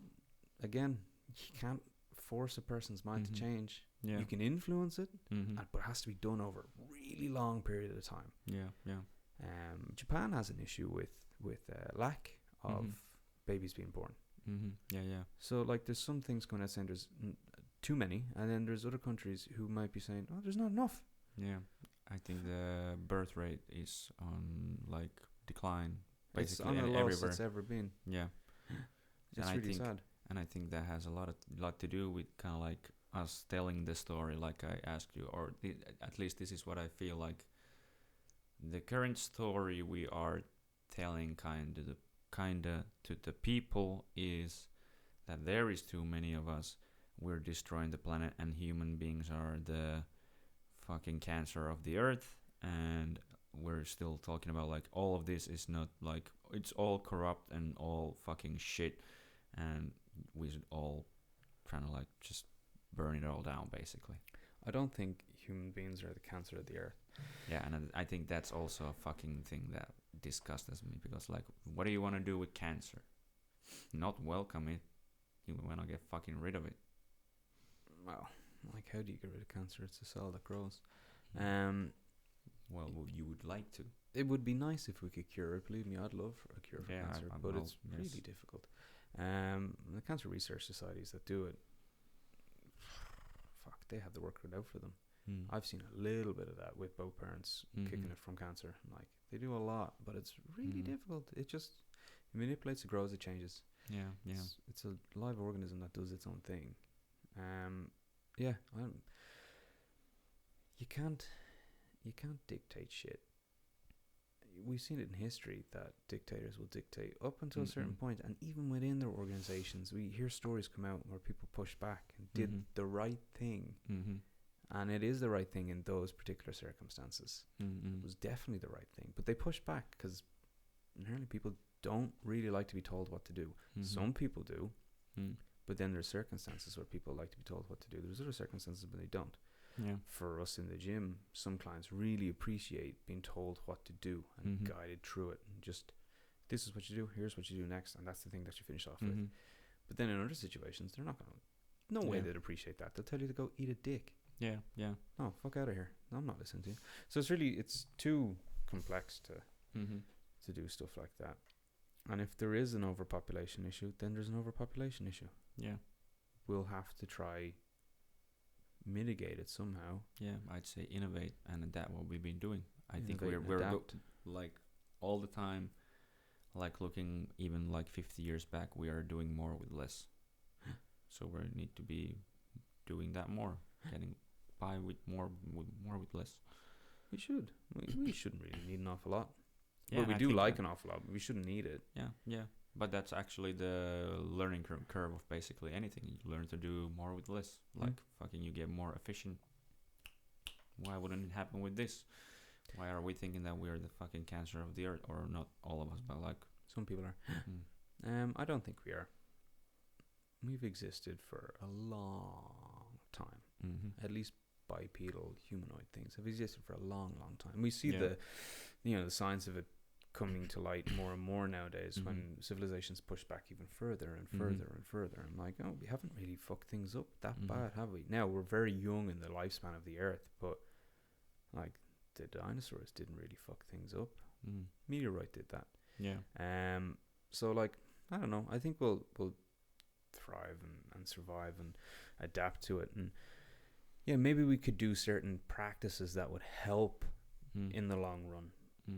But to just have this one blanket thing, kind of like how would you help everybody with a book to guide them? It's like, no, there's no one blanket thing that helps. Yeah, yeah. It's a lot of small things going forward, and you build on top of them. Yeah, yeah. It's the same as learning. You don't just learn this one thing in one go. It's like small little inlets until you get to the point where you know quite a bit. And does the learning ever really stop? Nope. No. Never At stops. least if you're smart, I'm smart about no. Yeah. Well, as I said, audience, I'm pretty stupid. Well, yeah, we both are kind of like fucking retards. But yeah, whatever. But yeah, I'm thinking about like, because I know you are a big history. Thinking about these times I'm a little worried about like the split of people in different groups, how radical people are getting, how nationalist people are also getting. Also, the economy seems to be going to shit, or at least a little more shitty. Inflation is on the rise, and historically, every time all these things have been happening, there's some fucking big conflict or fall of even civilization. Or what would you say about thinking about the past? What are the markers of when the civilization is about to come to its end, like Roman everything? And markers, there's a lot of markers. That's the thing with civilizations, they inherently come to an end. I think we're okay for the moment. I don't think it's going to come to an end. See, these things happen. We've seen it in our recent history, we've seen it in our distant history. These things happen, and they happen in cycles. And that's just cyclical. That's how it is for us. The seasons are cyclical. You know, the weather is more or less cyclical. The universe is cyclical, for fuck's sake. So this is just inherently something that happens. Any of the markers, I don't know, like Rome had so many issues as to why it split and fell.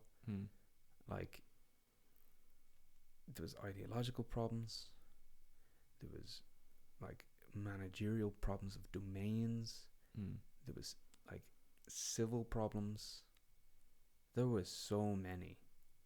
And I think it got so big that it was very difficult to try support that entire system that they had developed. That's why it fell. But it didn't really fall in that case. Like, something new came of it.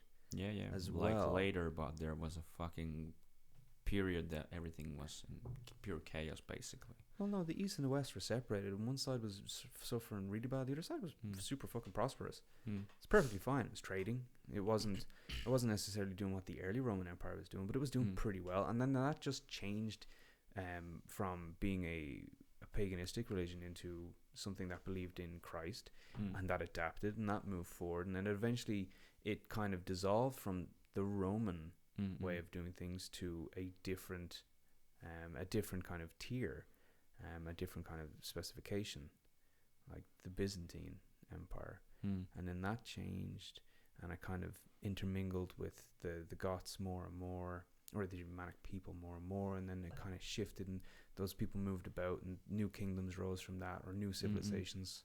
Like, it happens. Like, England is a really old country, really old, powerful country, right? It hasn't really fallen. It's just changed and adapted. Like, the States is a country which was on one path of going one different direction with the indigenous people, and then, you know, the Europeans came over and not terraformed, but it changed and went a different kind of way, and that presumably will be fine. It will adapt, it will change. Europe, it will adapt, it will change. Europe is always adapting and changing. Like, it's where a lot of the history where we know kind of comes from, because it was all documented at that point.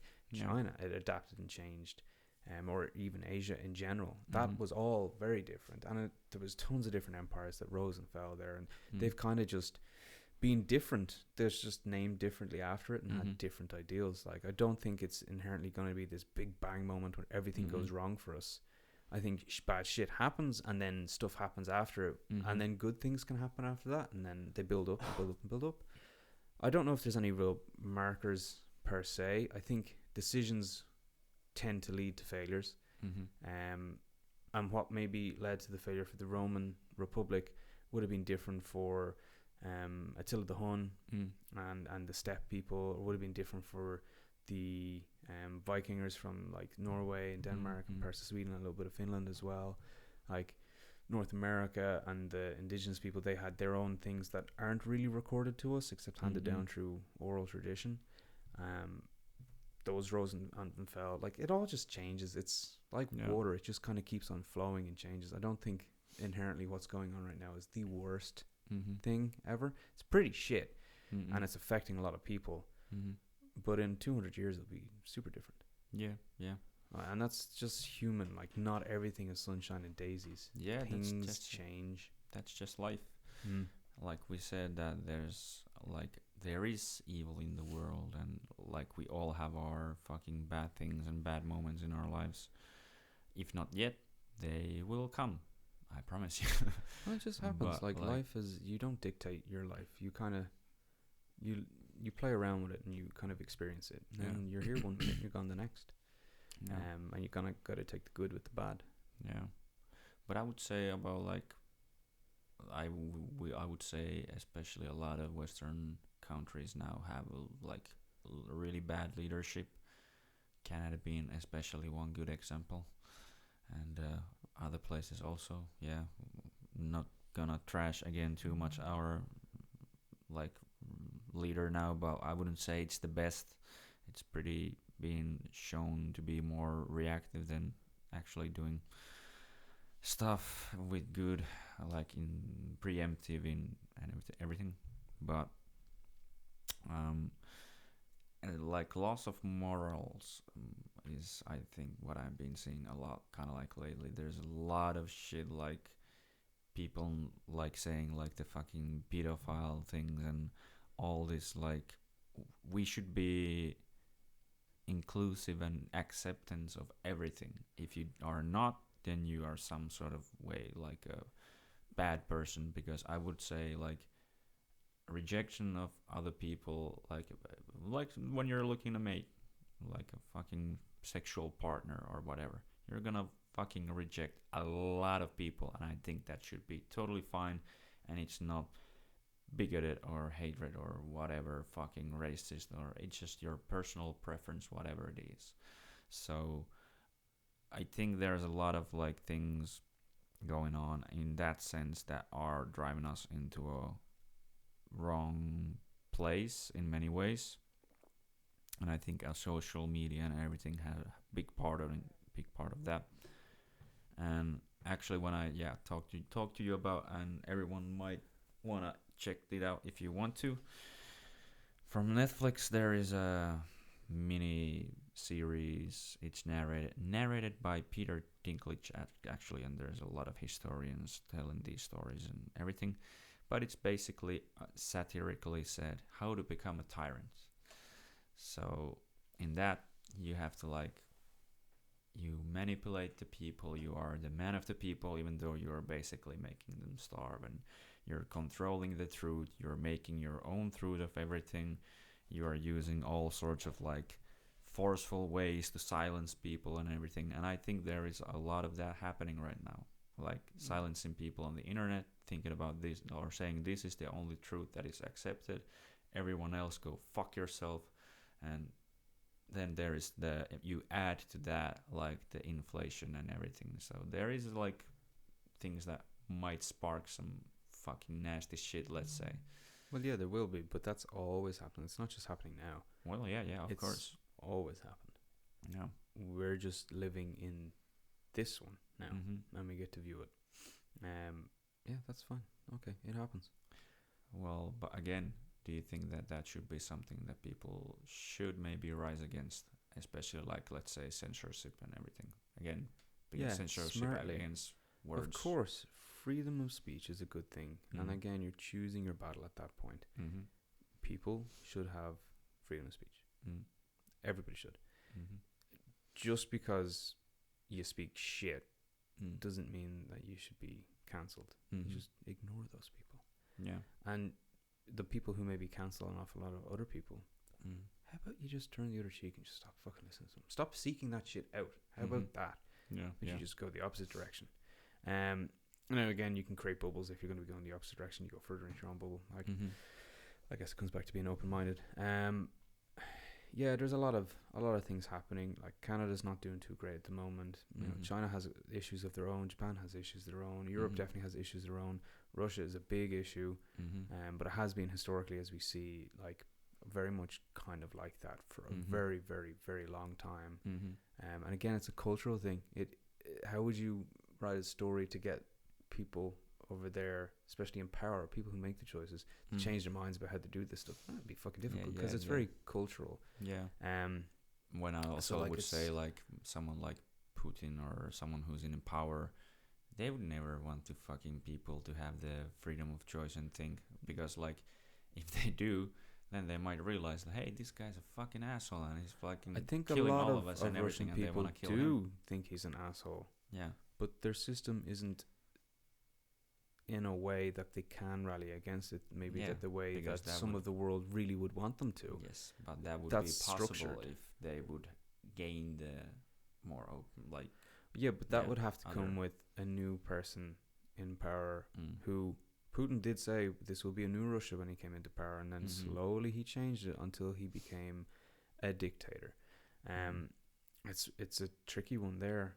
Like Europe doesn't have some of the strongest power. mhm, Again, looking back, everything is in this nice rose tinted glasses of, mhm, but they had issues back then. Even during Mm. World War II, when people did a lot of fucking great things to make sure that the world remained the world and mhm, didn't blow up. mm, But they also done a lot of shit things, and they didn't deal with some stuff the way that they maybe should have. So you can look back with rose tinted glasses and go, "Oh God, it was so much better back then." But it was like, no, it was just different back then. yeah, Like people still dealt with some stuff. Nowadays, we should be pretty fucking fortunate, especially we live in Northern Europe, where like mhm, we have so many things, yeah, even if they are more expensive. And it does suck that they're more expensive. We just have so many things that can help us. mhm, Where like you look at the Ukraine, they're really fighting on their own right now, and it sucks Mhm. because they did get support, a lot from America. mhm. They're But they still getting really- it, but yeah, Yeah, they still are. But like sending over 1,000 helmets, that's come on, mm, do fucking better. That's when people should demand of their governments to do better. mhm, Now, there's geopolitical issues that we're not equipped to kind of talk about. mm, We can grasp the ideas, but we're not working in government. And we Mhm. don't understand what's going on behind closed doors. But Mm. like, Germany could have done better. yeah, Absolutely, they could have done better. They could have prepared more for the gas line. mm, They should have not done some of the things that they did, but maybe in the time when they made the decisions, that was the only decision that they had available. So even when we look back and go, that was fucking stupid, should have Mm. done stuff better, maybe they didn't have the option to. yeah, And sometimes that would be an indicator of when a civilization falls, is they kind of got backed into a corner of where they couldn't make yeah, other options. So the only way that they were going to go was go down.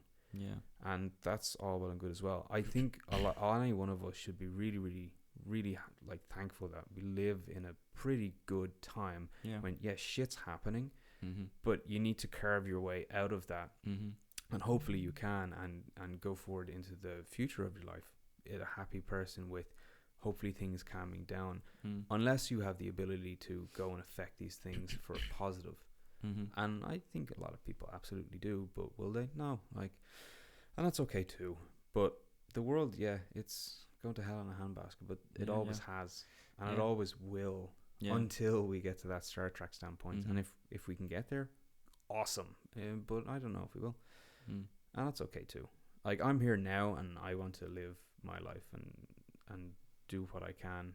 And I think my main objective, I think I've told you this before, is Mhm. if I can make people smile, mm, I'm doing something that's good. yeah, I want to make people laugh and smile, and if they have to laugh at me, I can Mhm. take that laughter. I'm Mhm. okay with it. It's what my dad had said to me. It's like, John, if there's one thing that you can do, is you can laugh at yourself. So when you see the little guy in the corner who's being picked on, get people to laugh at you, so Mhm. they don't need to get laughed at. mm, So that's what I kind of try to do. I just try to get people to laugh yeah, and to be happy and to smile.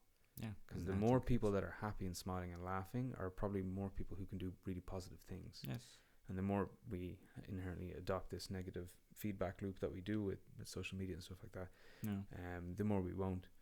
And there's a balance to be struck with that sort of stuff. And some Mhm. people have a really good balance and some people don't. But it's not going to be the prime mark of, the fall of society. mm, No, we're fine. Things will change and humans will adapt. yeah, And things can be good in one place and things will be bad in another place. mhm, Like, Africa wasn't always as poor as it is, as we see it nowadays. mm, There was a lot of kingdoms there that were inherently very rich, mm, but they also weren't really in touch with the wider world at that point, because there wasn't the communication that we had, and there wasn't the exploitation of things that was going on when we go back to the invasions of Africa and when slaves came across. But they were doing okay. Even in Somalia, like the pirates, they do a bad fucking stupid thing, but the reason why they're doing it is because they say they don't have any fish. Foreign fishermen have come and basically scraped the bottom of the ocean and took all their livelihood away. So they're being forced to do something, which is not inherently a good thing for the world.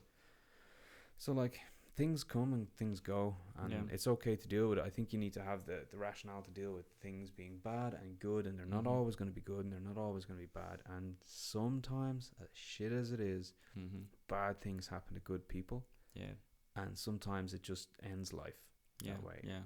And if maybe if we went back in the past and changed things, even 2 or 3 months before that a certain event happened, things would have been different. But we can't really look at that, and we can't look forward to the future being, oh, things are shit. We need to just be in the here and now and go, okay, well, I'm going to do what I can to be good and to help people and to be nice and to listen to all sides and just make my own mind up. Yeah. But yeah, the world is going to hell in a handbasket, but it always fucking has. Yeah. But I think it's, again, beautiful, the thing that if you can make people smile, and like we said, it makes everything enjoyable. And I think that's one of the like antidotes against even the fucking worst of tyrannies and such. Because like, even when someone's in a bad mood or they're sad or feeling depressed and everything, but if you can make them laugh, you brought some laughter and joy in their life, and it can give them the nudge to the right direction with like having good positive emotions and such.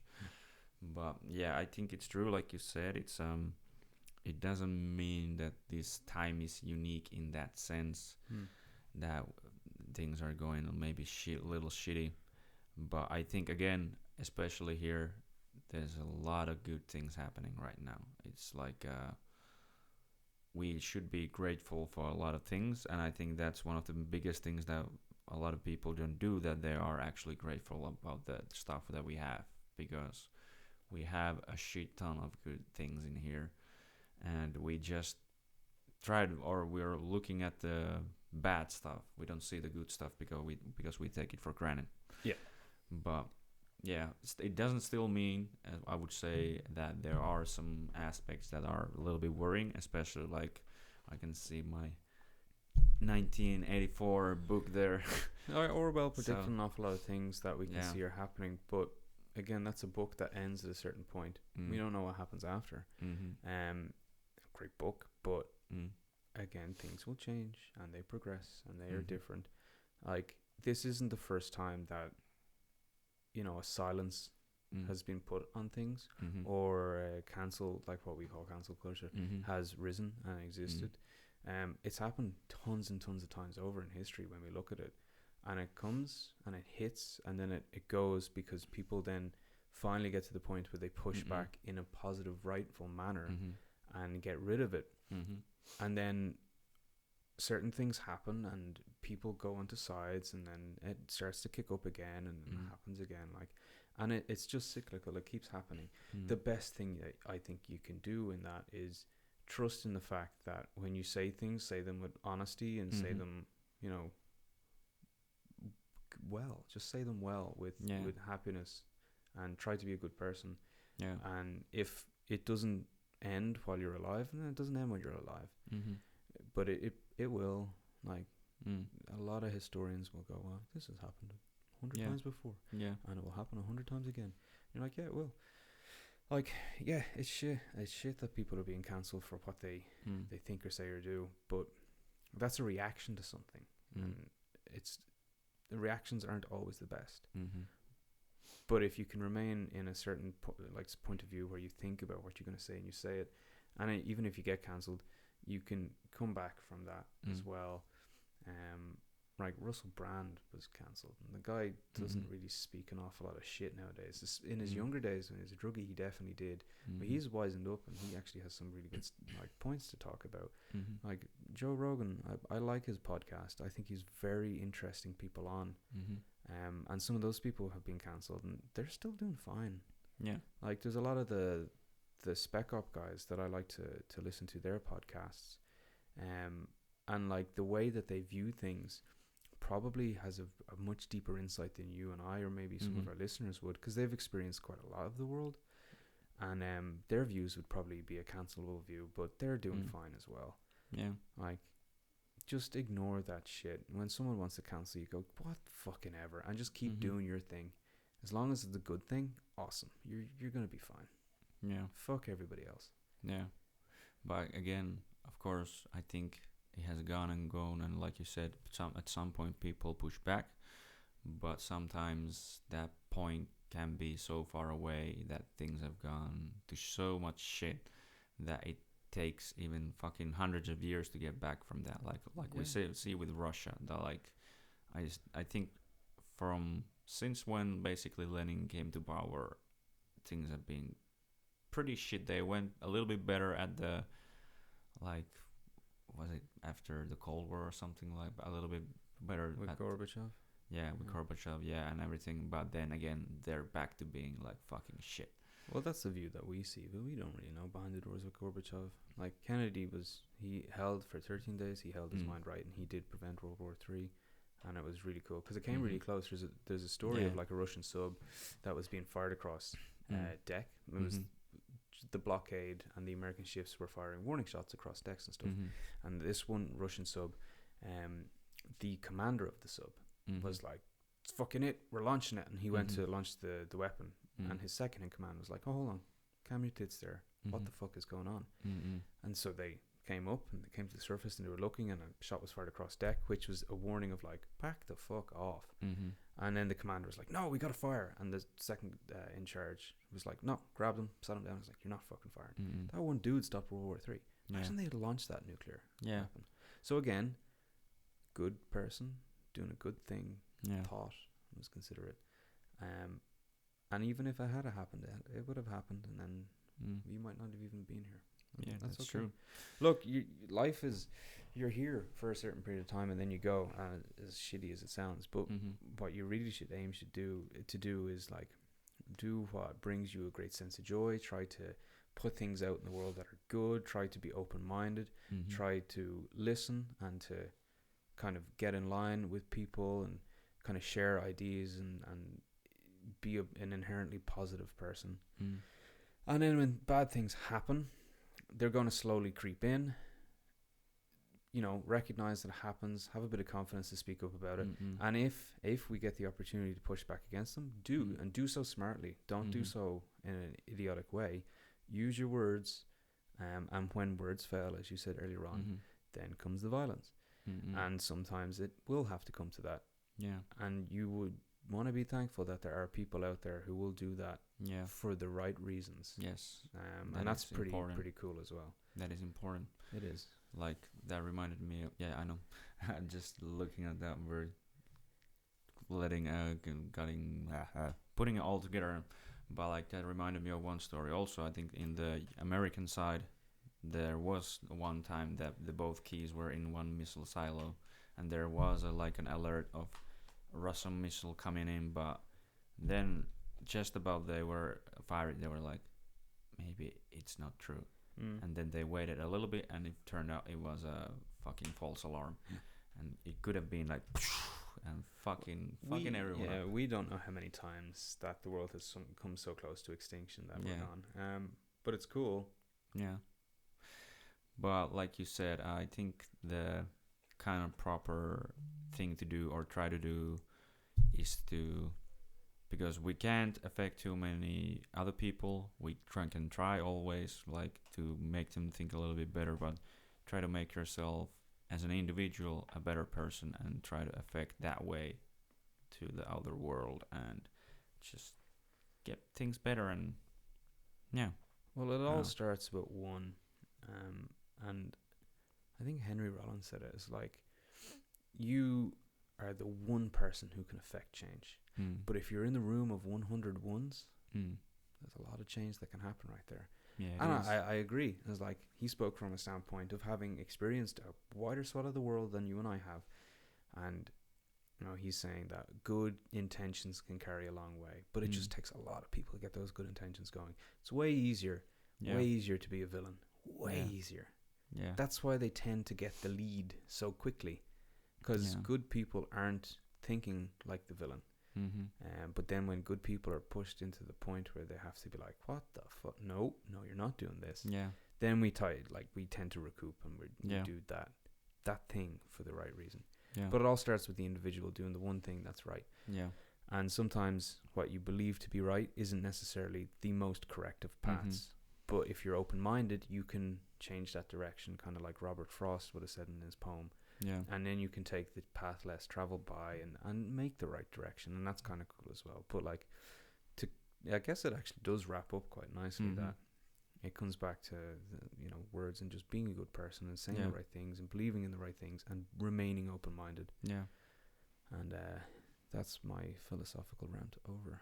Yes. Next time we talk about video games. Yes, we can do that. Much easier subject to tackle. They're all fucking awesome. Yes, we can. And one thing for me, like there's a saying, it's goes along. There's a lot of different versions of the same saying, but like it's better to be actually capable of violence than to use it. But you need to be able to like have that capability, or otherwise you're not good. You're just harmless. You're just like fucking small child ready to be kicked by some big bully. Well, But yeah, like, my dad said something similar. It's like you should use your words first, and when words fail, then you can go to violence. Yes. Yeah, it's pretty good. Yeah, and wrapping it all up, like again, the better you're with your words, the better you can affect everything, and you should also maybe have some capability to fuck someone up, also physically, not just with your words, if in case needed. Pretty much, unless you're Neo. Then you're all good. The chosen one. But all right, thanks again. It was a pleasure. It was a good talk, I think, and hope people got something out of it. So Fingers crossed. That's why we're here. All right, so see you later, motherfuckers.